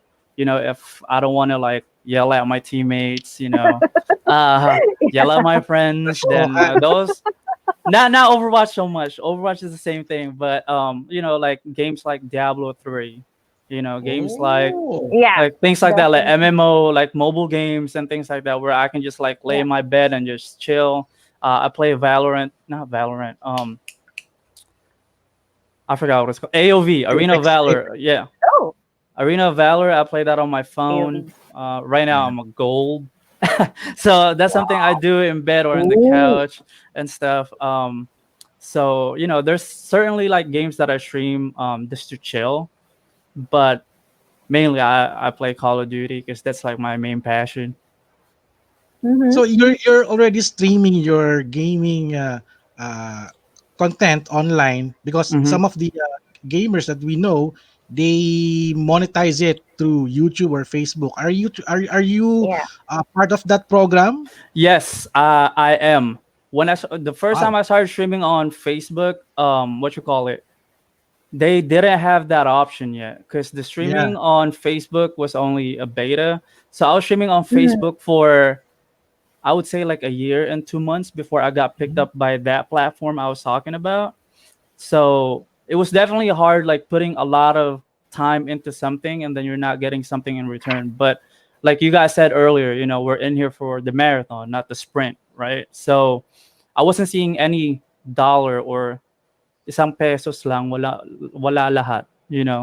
And then it took, I would say, 2 years before I can even, get monetization type stuff that I can put in my wallet. So it definitely took some time. And it also there's a lot of responsibility. For example, if you're a game streamer, you're not just a game stream, you should be also responsible and also be concerned for your viewers. Are you the type of game streamer that is talkative, or some like a chatty gamer, or Yeah. a silent gamer? What kind of There gamer are, are it depends on the mood and who I'm playing with. For Mm-hmm. example, like there's different types of like streamers. There's streamers that you watch because they're really good and you're there for, like the competitive side of gaming. And those streamers normally, like, they don't talk a lot. And sometimes, there are streamers too that are really, really like animated, really, really funny, and Mm-hmm. they scream a lot, or they yeah? say funny things, they sing even though they can't sing, like, they do a lot of funny stuff, but at the same time they're not really good at the game. So, and you would watch them because of them. Does that make sense? Mm-hmm. Yeah. Yeah. Me, I find myself sometimes like I'm very quiet when I'm playing a serious game. I feel like I attract certain people that are there for the gameplay, not so much for me, but for the gameplay. But Mm-hmm. Mm. sometimes when I play with my friends that are, like a bunch of like funny people, and they do a lot of like weird stuff in game, that's when I become like animated because of the energy they They release, give into you. yeah. So sometimes I'm serious, sometimes I'm funny, sometimes I just talk a lot and I barely play the game. So it all depends on the mood. Mm-hmm. Yep. Wow, and also you are competing also. I'm surprised that you're on that level, and that's so hard to do. Any plans of when is your next tournament? Do you have any plans on joining a much Yeah. bigger or? Yeah, actually, it's something that I do now casually, like competing. But I was telling Gab that I had a tournament today coming on later, which is like in two Ooh! hours. But Oh my god! yeah, it's for Minnesota. So we would Cool. compete today, but I don't know if Wow. you guys heard, US is currently going through like racial stuff, Yeah. like Yeah. Yeah. racial equality. There's a lot of fights that are going on right now. So that event was pushed back next Saturday. Mm-hmm. Oh Yeah. So I was telling goodness. Gab too, like, oh my God, you just hit me up in the middle of the week. I have a tournament today, but that's fine because I don't want to miss this opportunity. So you have a like a manager or a team for the Right for now, the company? there's two ways to compete. It's either you compete for a pro amateur team or a really professional team, or you can Mm-hmm. compete with a set of friends in those type of tournaments. So that's what I'm Mm. doing right now. I used to be part of a team, and now I'm just playing competitively, casually with my friends. And these kids are really talented. So yeah. Wow. So actually, my 10-year-old son, Hmm. he's very good in playing Fortnite and Oh Call of my Duty God. and Yeah. PUBG. and I am his playmate here at home. Actually, I don't play Fortnite, but since he needs a duo partner, so I played Mm-hmm. Fortnite. Oh. So I already understand why kids and adults love the game. It's much more Mhm. different from Call of Duty and PUBG, because it's very colorful. It's like they're bringing in the virtual world into you. For example, a Yeah. few months ago, they have this concert, and then they have this movie trailer launching. It was like a virtual. It's like the movie Ready Player One, where everybody Mm. goes to the virtual party, for example, and then join the event. And for example, Fortnite will be destroyed because of for the launch of their upcoming season, but they move it for next week, I think, because of what's happening in the US. So for Yeah. Axel, what will be your tip for those younglings or maybe teens or adults who want to try game streaming or competitive gaming, for example? What will be your advice that you can share? My advice will be if you wanted to do online creation, for example, like streaming or making YouTube videos or even TikTok videos, even, right?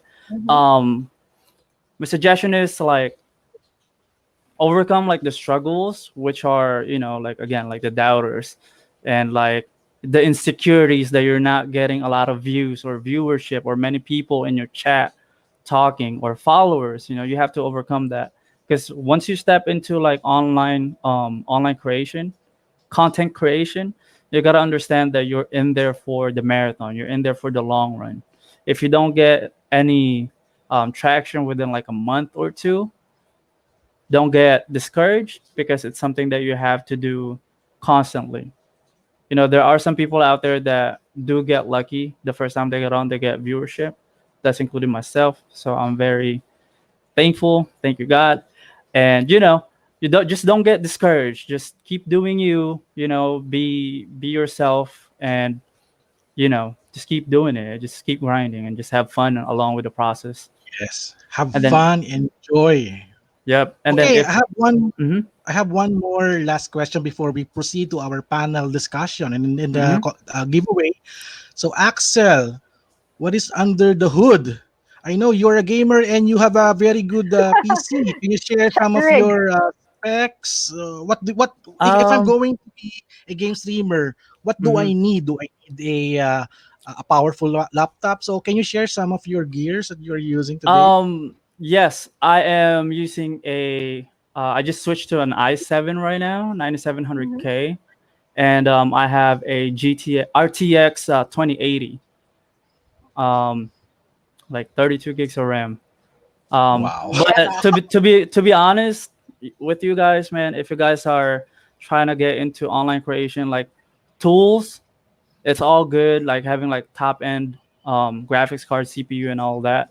But you guys got to remember, content comes first, way before your tools. Because you know, if you don't have content but you have all the tools, Yeah. what are you really gonna produce? So focus on content first before anything else, and Mhm. listen to your parents.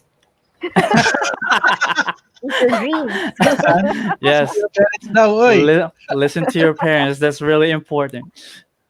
Thank you so much, Axel. Yeah, thank Let's you. pull everybody So in. so later we'll start start na ba tayo sa panel natin? Let's Yeah, pop up na yung mga actually, guests natin para we can start na. I wanted to ask also Um, the others. I think it's linked to Axel's answer a while ago. Okay, go. Regarding the equipment. For those starting out, what kind of equipment do you need, or like what is the basic stuff that you really need for you to be able to, let's say, publish your work, at least have good quality photos? Is there any particular gadget that you would recommend? who starts? Um, Anybody, I Let's guess. start with How Earl. about Earl? Sabihin Yeah. mo muna si Earl. Sige. So for me, you need to invest money on a good computer.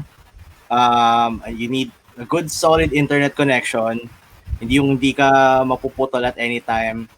And you also need a good camera. Either yung camera mo is a smartphone or it's a mirrorless camera. So kami ni Az, we're always constantly changing or upping our tech kasi si Az and me, pinapayaram kami ng phones. So yun, may nagagamit kaming equipment.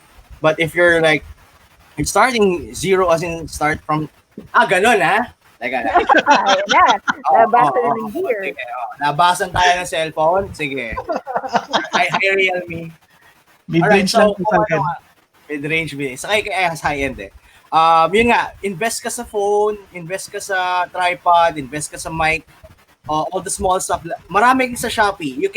Hindi ka na pwedeng mag-excuse na, ay, mahal yung gusto ko eh, mahal yung gimbal na gusto ko eh. Hindi na pwede kasi meron na available sa Shopee or sa Lazada or any yung tripod mura na lang din. Hindi katulad nung nag-start kami before, parang nasa 1,000.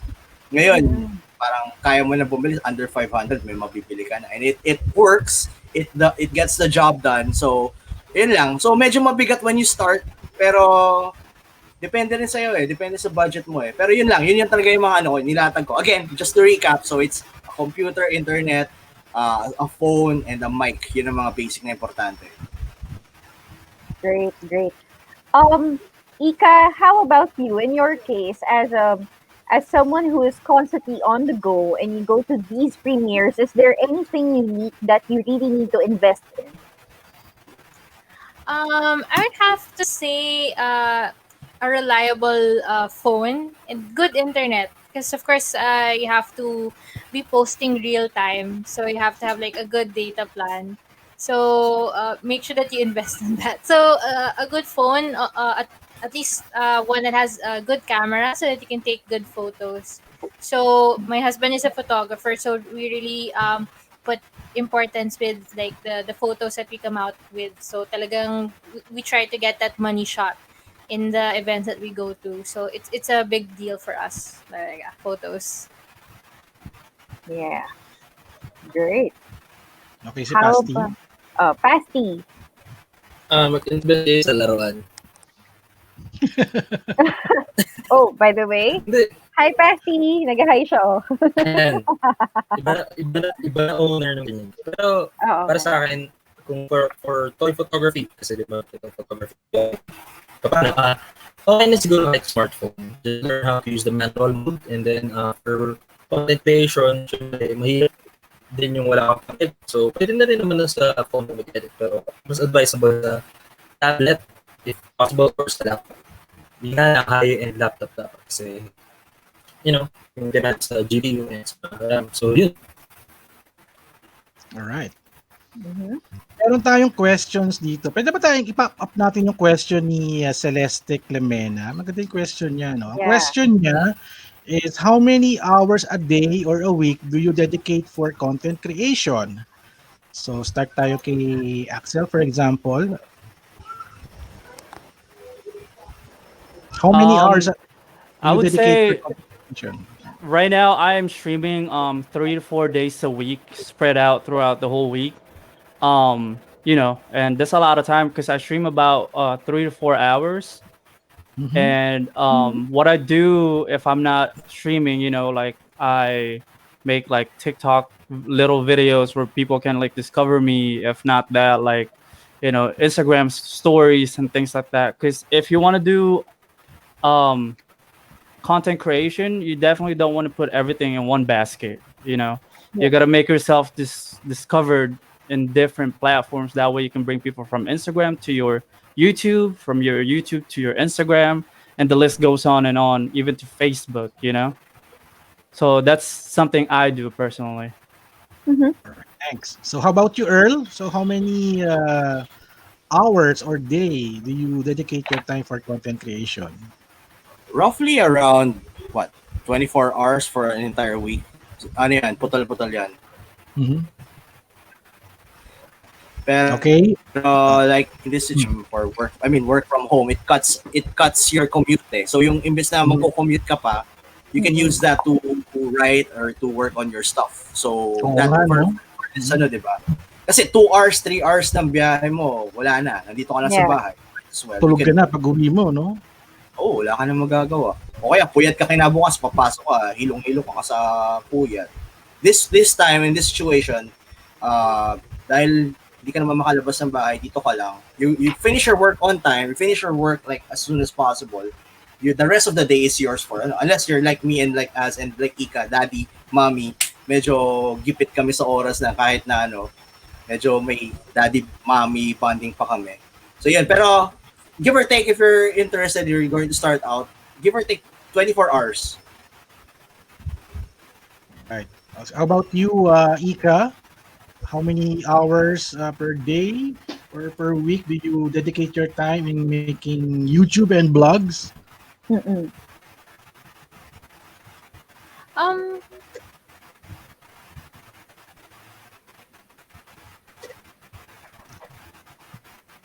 Okay. I guess it really depends on the news, if there are any new releases that are coming out. So, and I'm lucky because I have Paul, so we help each other. So, um, but I guess if we combined it, maybe around 2 to 3 hours a day at least.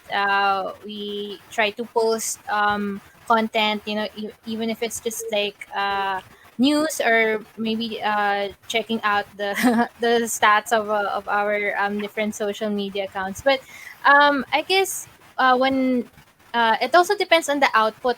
For example, if we're going to put out a vlog, or if I'm going to do a full movie review. So sometimes it takes longer to write a review, and but most of the time, of course, if it's a vlog, then definitely that would take longer. So I guess it depends on the output also. So so if it's a video, or if it's a write up, so it really depends. But yeah, I would say probably 2 to 3 hours a day at least. Kasi tayong tatlo, for example, Earl, Ika, pag may mga events or news tayo nasasagap, kailangan post away no? Kailangan una ka eh. Kasi for example, the experience that we encountered during the Witcher, uwi ko ng bahay, pahinga muna ako for 5 hours and then vlog na and produce na yung video. Nauna pa nga yung video kaysa yung vlog eh. So kailangan mo talaga mauna ka eh. Katulad sa akin. Yung sa akin, ginawa natin December yun. Kailan ko pinost ito lang. January. Yun yung pitfall na. Tinamad ka na, tatapunan ka na ng gagawin. Wala na, matagal na yung ano mo. That's kailangan gawin mo agad eh. Yun yung different natin sa iba eh. Ikaw naman, Pasty. Sige, Ika, go. Go, Ika.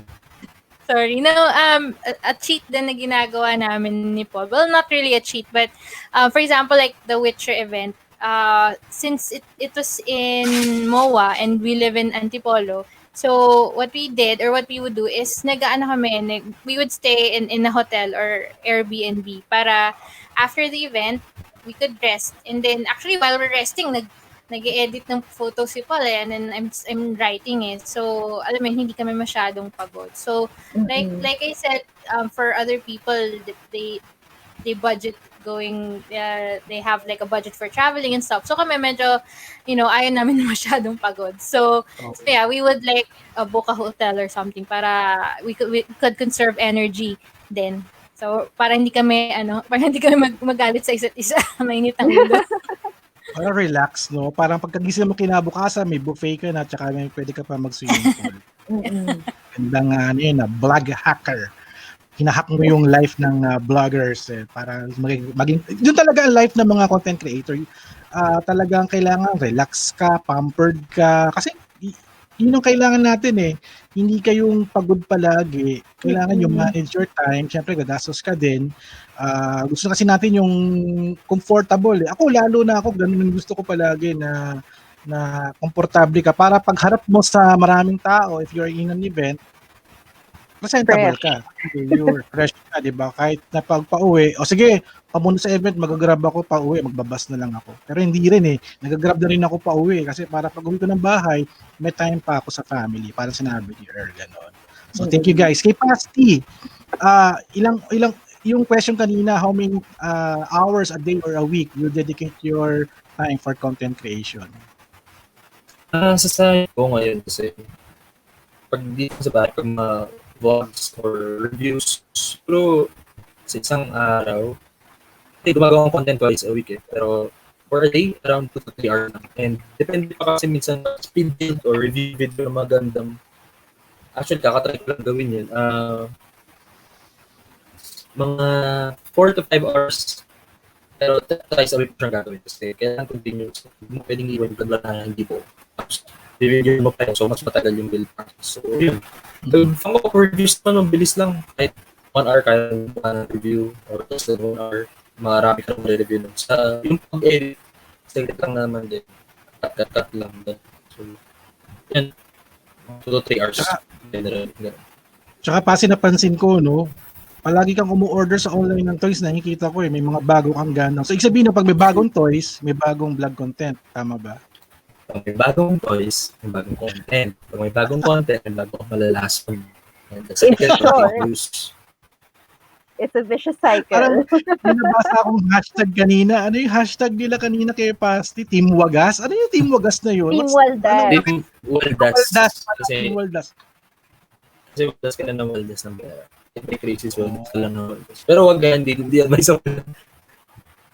Team Sweldo, Team Waldas. Oh, panalo. Meron pa tayong thank you Pasty for sharing, no. Siguro last na to for the panel para makapag-giveaway na tayo. Ito, we have a question from Aaron James Rayo. Ang question niya parang pang Miss Universe yung question niya eh. Question niya, if you're not a content creator, what are you now? Let's start with Axel. So, question, if you're not a content creator, what are you now? If I wasn't Axel from United States, if I wasn't doing online content creation, if I wasn't streaming, then I would be a nursing student along with being a dog dad of a corgi, and I have a golden retriever outside. Yeah, so that's who I would be, and that's what I'm doing right now besides gaming also. So yep. By the way, the corgi has been stealing the show a while ago. I know. So when I look over, I see her, and I don't know. She's just really pretty. Sobrang behave niya, no? Parang gusto ko tuloy kumuha ng ganyang pet dog. Yeah. So, do you have any plans on making a doggo channel, for example? My girlfriend and I, that's something that we've been talking about, but she's definitely shy camera when it comes down to like videos. But pictures not so much, but like video she gets shy, like she gets speechless and things like that. We tried, just to kind of like mess around with it, but she gets shy. That's her. Is it a she or a he? She. She's like a different personality, I think she wants to like lie on the bed, for example. Yeah. Galing, ha? Okay. Thank you, Axel, for answering our question. So, sino next natin, Liz? How about si Pasty? Very interesting. Kung if you're not a content creator, ano ka? Kailangan Miss Q&A, ha? Teka lang, Pasty, kaka-graduate mo lang ng college. Kailan ka nag-graduate ng college pala? Parang na-pick up ko yun. Parang recently lang, 2018 years na graduate. 2 years. Oo, na-pick up ko yun. Kasi student ka pa noon na nakilala kita eh. College graduating. So, thank you for that wonderful question. I believe if I'm not a content creator, I would be a software developer as I am now, and I'm currently considering changing careers into the creative side, but I still don't know because I don't have any savings. So thank you. medyo nagbe-break yung kanyang audio, but sige, let's get back to Pasty in a while. Okay, how about si Earl? Question is, kung ano ako if I wasn't what I am today, which is a content creator, I'd probably still be a taong ahensya ako. I'd probably be in digital marketing, or I'd probably still be copywriting or doing SEO. So, nakalinya pa rin, naka-align pa rin kasi mass comm graduate ako. So, eventually, I will end up here. Di ba? Parang, wala. The same industry. Same industry. All right. Which is okay, di ba? Cool nga yun eh. So may continuity pa rin somehow. How about Ika? For me, if I wasn't a content creator, I'd still be a big fan of of movies and pop culture, but just not posting it online. My well, not day job. I'm actually a real time analyst, so yeah, that's my job, and just to balance, I still have my hobbies. So there, and of course, being a mom. So yeah, so I'd still be a geek mom. So yeah, and hopefully, our baby, our son would also follow in being a geek. So yun yung hope ko rin.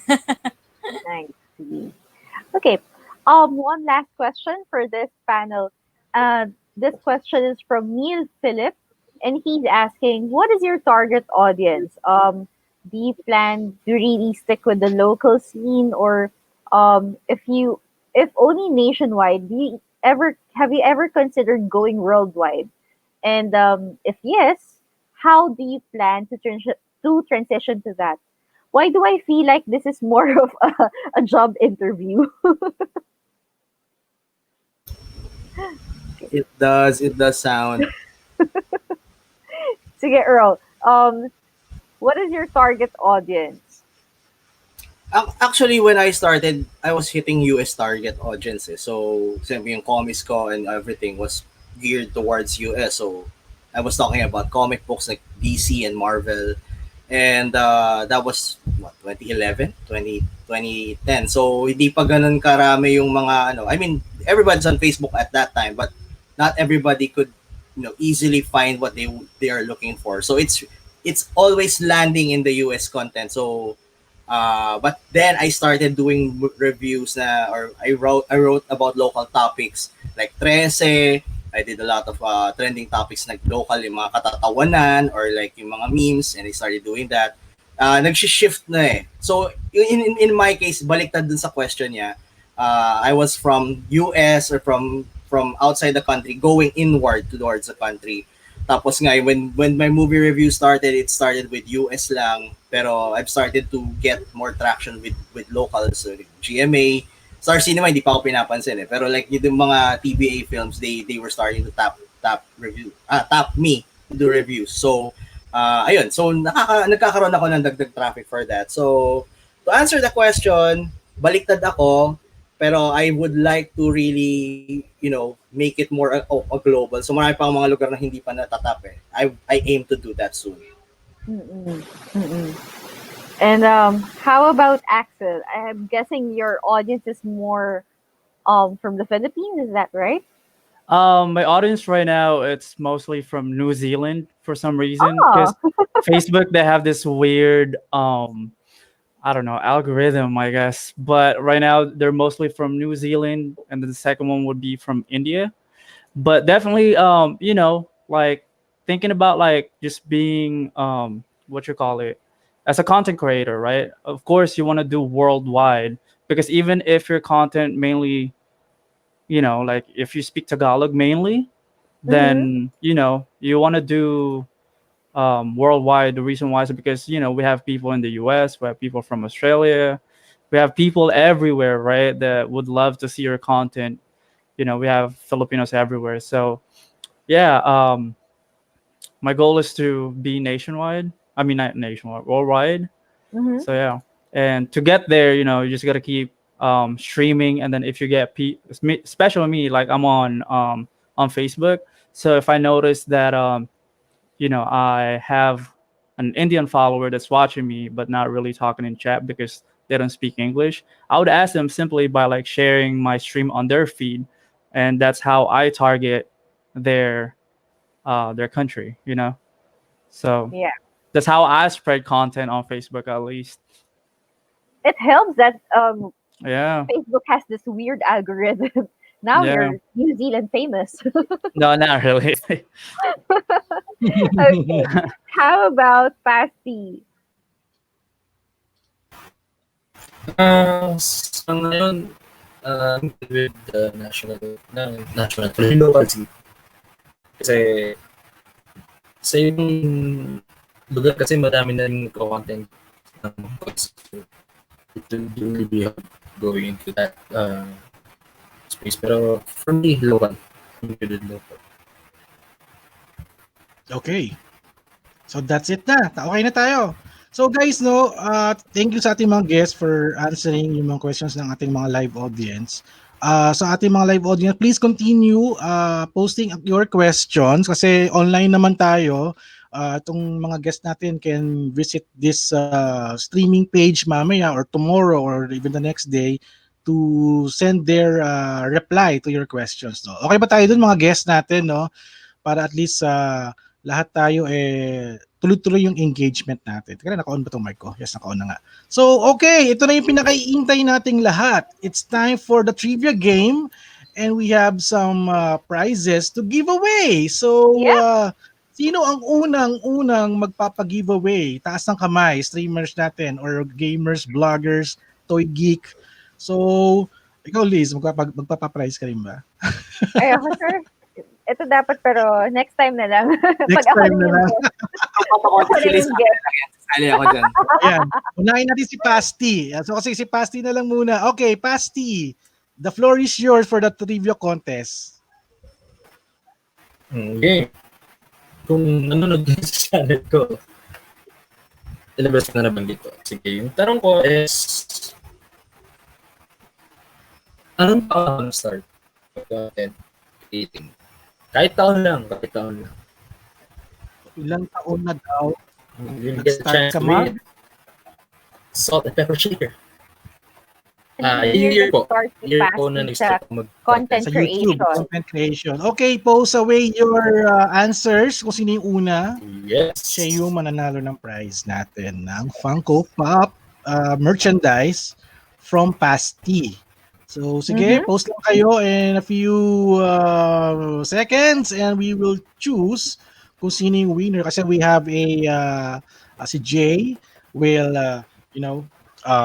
select kung sino yung unang-unang nakasagot ng answer. He is our official COA. He doesn't like to be called the COA, but he is the official COA. TOYCON COA. So, nakikita mo ba yung nakita ko yung mga answers. There's the answer na 2017, may 2014, may January 2017, may 2016, may 2 years, may 2018. So keep on posting para malaman natin kung sino yung may tamang sagot and you gotta take home this. Kasi since GCQ na sa Manila, pwede nang i-pick up. Maybe soon we will announce kung kailan nyo mapipick up yung prizes nyo sa Green Hills. Or we'll send it to them. We'll coordinate with you because TOYCON will send it to your place. Or you can have it picked up sa Green Hill. So either works. Okay. So the COA is pulling up whoever is the winner. Pero I see one. Mag-mine na lang po kayo. Mine. So ito na. May winner na tayo. Yes. Okay, our winner. Basahin mo nga, Pasty, kung sino yung winner natin.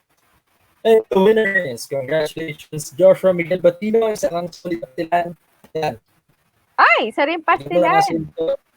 Pastilan ba to? Si Joshua Miguel Batino. Wow. Congratulations! Lagyan mo ito ng asin, i-post mo sa bate. Sa mga fans ni Pasty pala yung nanonood dito eh. O may bibili niya 500 daw. Ano ba yan? Oh, sold. So, 600.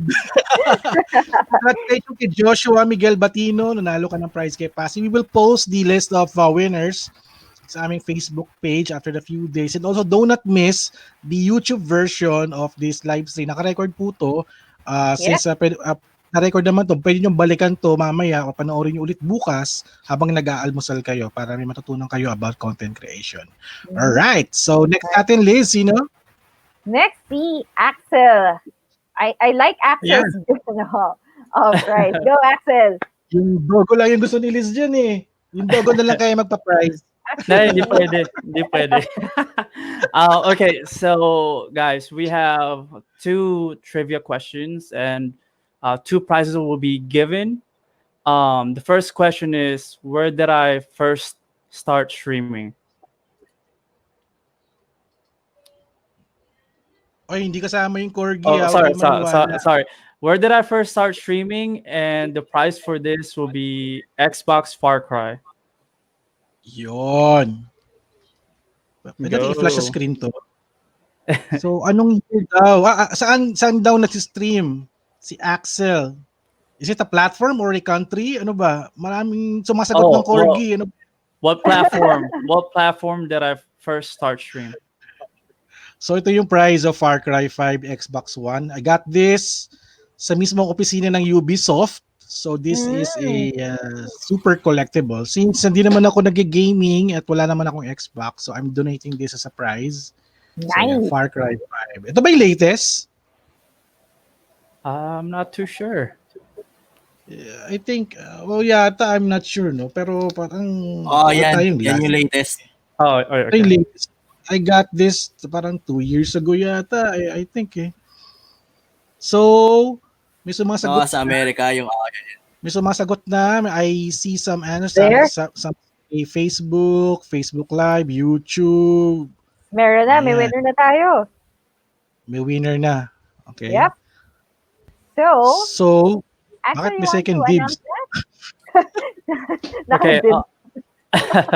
All right, so this is the winner right here, right? Okay, so the winner of the first trivia would be John Daniel. So you got yourself a Far Cry Xbox game. So abangan nyo, we'll send this Green Hills store at we will post some details soon kung paano siya makukuha. Thank you.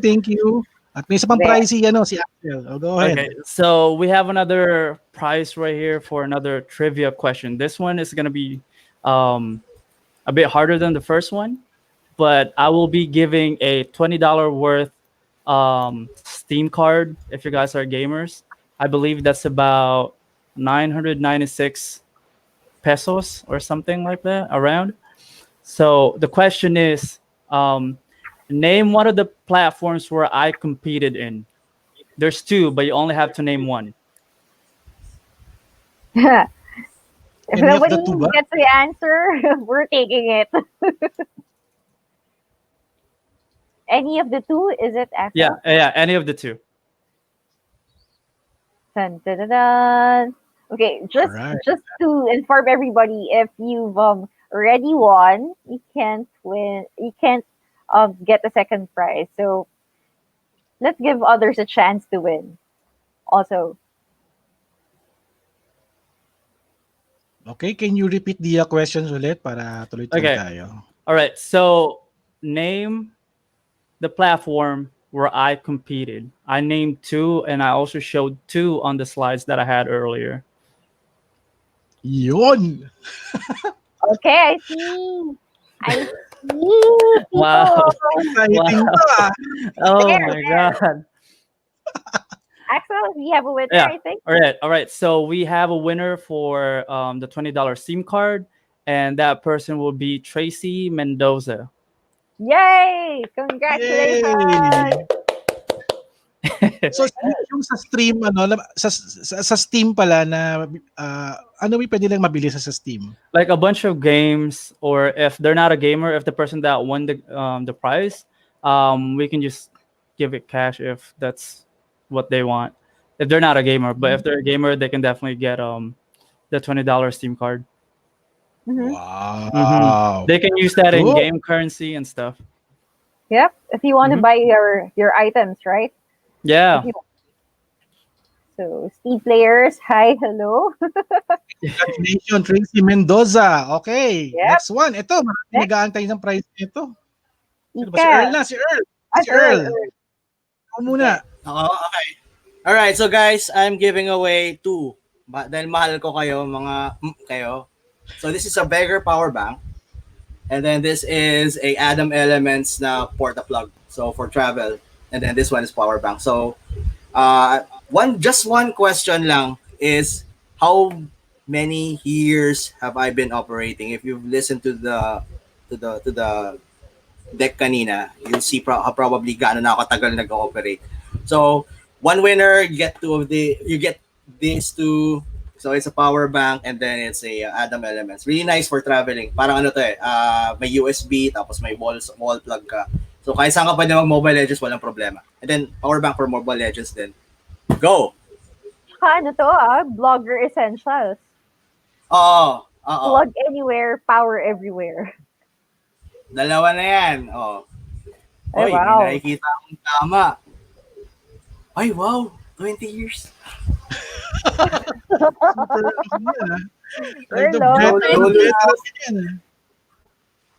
Matindi.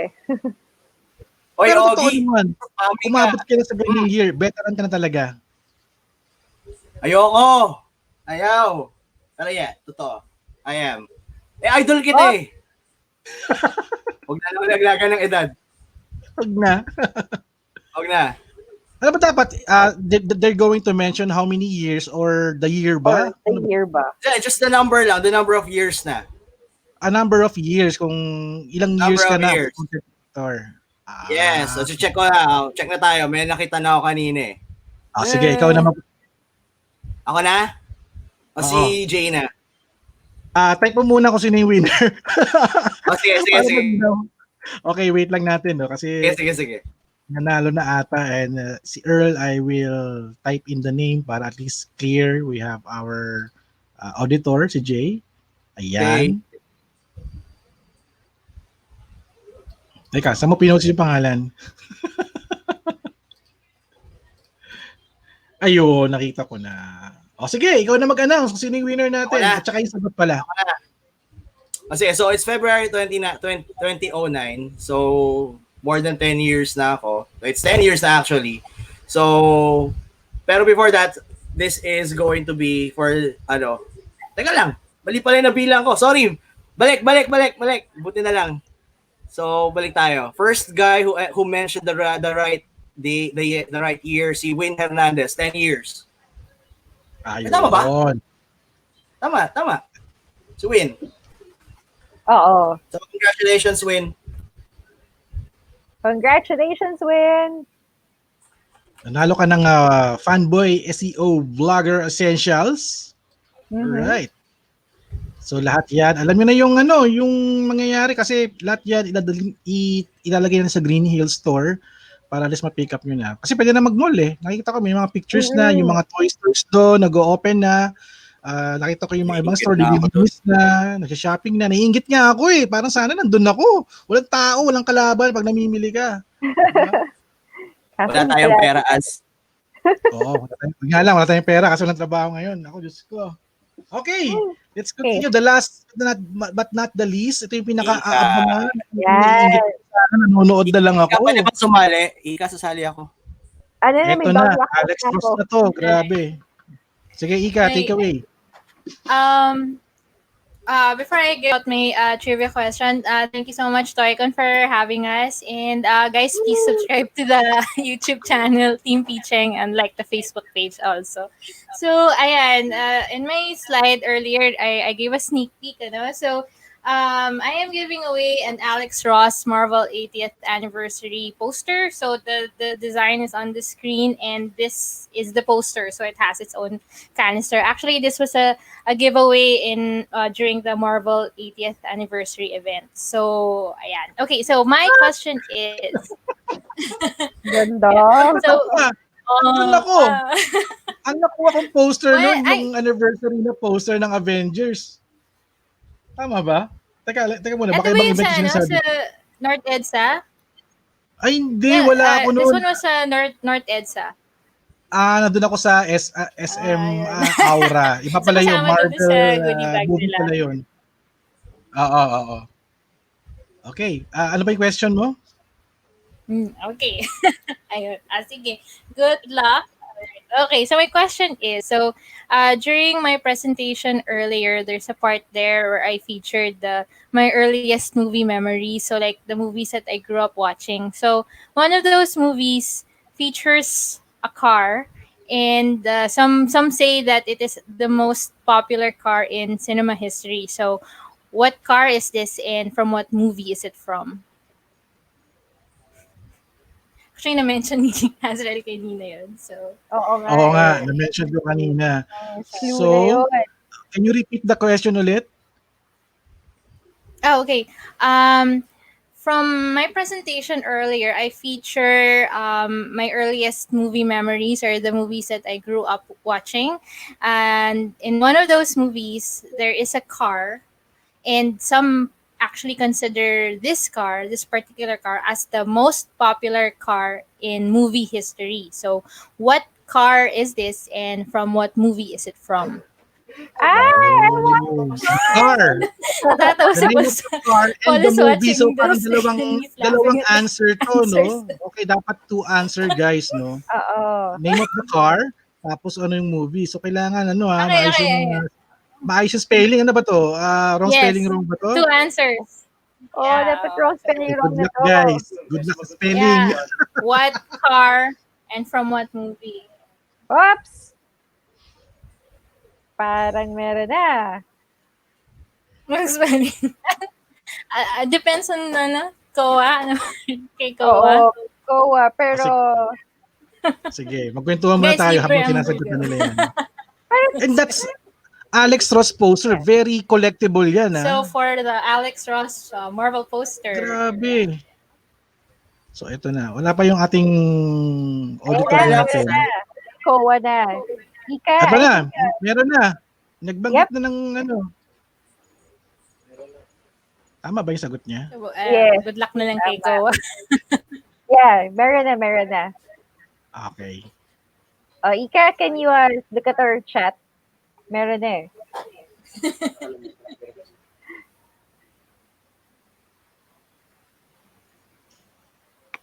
Sige, announce mo na. I have If, another one. Yeah, okay lang. ha? Mali ba yung sagot? I think may kailangan ata yung tamang wording or spelling Ano ba? Maraming sumasagot na Volkswagen, Beetle, Bumblebee, Yes. iba Meron cars. na, sorry. Meron na. Ayun na, may winner I'll na. read the name. Toyota FX. I'll read the name, no? Yeah, read Okay, the so name. congratulations. Okay. Congratulations to John. Yeah. I'm reading John. the name. Congratulations to John Stanley Leones Katakutan. Did I pronounce that right? So congratulations, John Stanley. Katakutan. Alright. There. So that's Okay, it. congratulations sa mga ating mga sumali sa ating trivia contest, and thank you for watching our episodes. So, kita-kits tayo sa next Saturday. No, Liz, Yeah, ano bang closing natin? Well, the one on the Shout out chat, muna sila? right? yeah. Let's have everybody promote their pages. So let's start with Axel. Axel, can you promote your page, please? Yes, my Facebook page is facebook.com/AxelRose. And my other one is facebook.com. Everything is right there. Instagram is AxelRose_LA, and facebook.com AxelRose. All right. Sir. Thank you, Axel. Next, Pasty.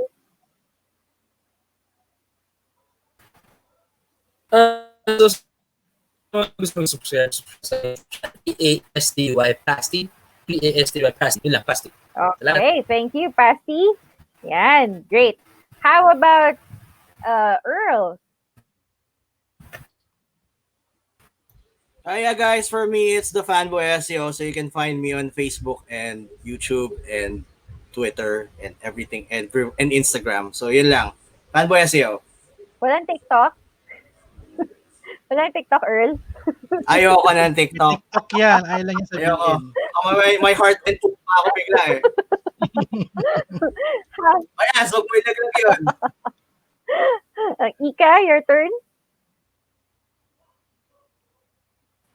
Hi, so please do like our page. So it's Team PCheng, Team, and then P Cheng. That's also the our YouTube channel, and you could also follow me on my social media accounts. It's at Ika_Cheng. So hopefully we'll see you guys on our page or on our vlog, and hopefully in an event real soon. Thank you so much, Yes. TOYCON, for having us. Thank you also. Sir As, promote your page also. Di okay na. Just go to TOYCON PH.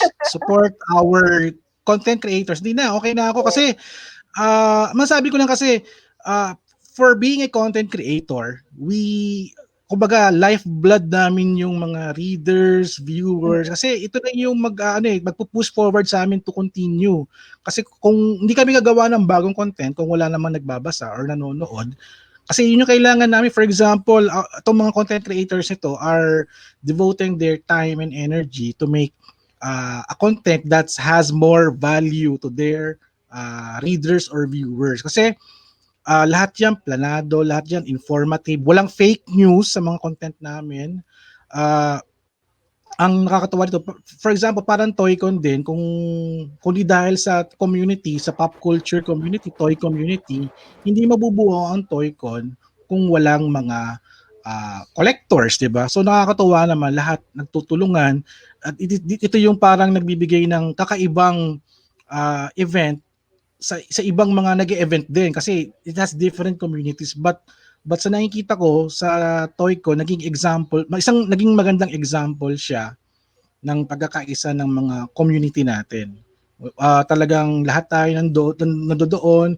For example, TOYCON is doing some donation drive every December. Parang hindi lang tayo for the community. We also doing our part for sa other community rin. Like for example, yung mga normal lang na na hindi part ng TOYCON but still need some assistance and help. Parang yun lang yung kaya nating gawin lalo na ngayong pandemic era natin. So ngayon, lahat tayo ay nagsasuffer din dahil lahat tayo nasa bahay, work from home, nag-aantay ng kanya-kanyang ano ba yung iba-vlog ko bukas, 'di ba? Without the audience, wala tayong mga creators. So maraming salamat sa mga supporters ng mga creators natin dahil dito nag-guest sila sa TOYCON TV at na-excite na ako kung ano yung magiging future nila. For example, si Pasty, na-meet ko yan, estudyante pa lang, and then naisama ko dun sa creator stage, yung grupo ng YouTube Vloggers Philippines. At after some 2 years, nakagraduate na siya, gumawa na siya ng kanyang toy YouTube, tapos ngayon sa TOYCON TV na. Ito yung mga titignan ko mga creators na talagang rising stars for me. Para sa akin, rising star na sila kasi nakita ko yung evolution nila. For example, si Earl, sa ibang mundo kami nakikita niya sa online, pero kita mo naman, sabay-sabay na kaming nag-grow up with everything that we are doing. Tapos si Ika, ganun din, anime girl. Ngayon, nakakasabayan ko na sa content creator. Maybe next time, si Axel, makakalaban ko na sa tournament to. 1v1 na ba? GG. 1v1 na yan.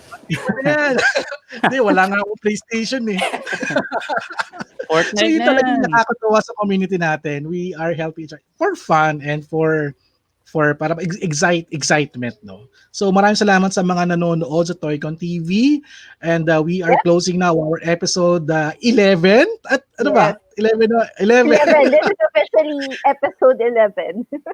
And next Saturday, abangan nyo. We have more exciting to reveal next we'll be week. featuring comic collectors next week. So watch out for that. Yep. Teaser na yan. Magandang giveaway niya sigurado. So thank you guys for watching. So don't you forget to subscribe on their channels. And Thank you. Smash that subscribe button. Ano pa ba? Share, like, comment. And I'll see you at the next TOYCON TV episode. So bye-bye guys. Bye guys. Bye. Thank you guys. Bye. Sige, last shout out. Go lang. Bye.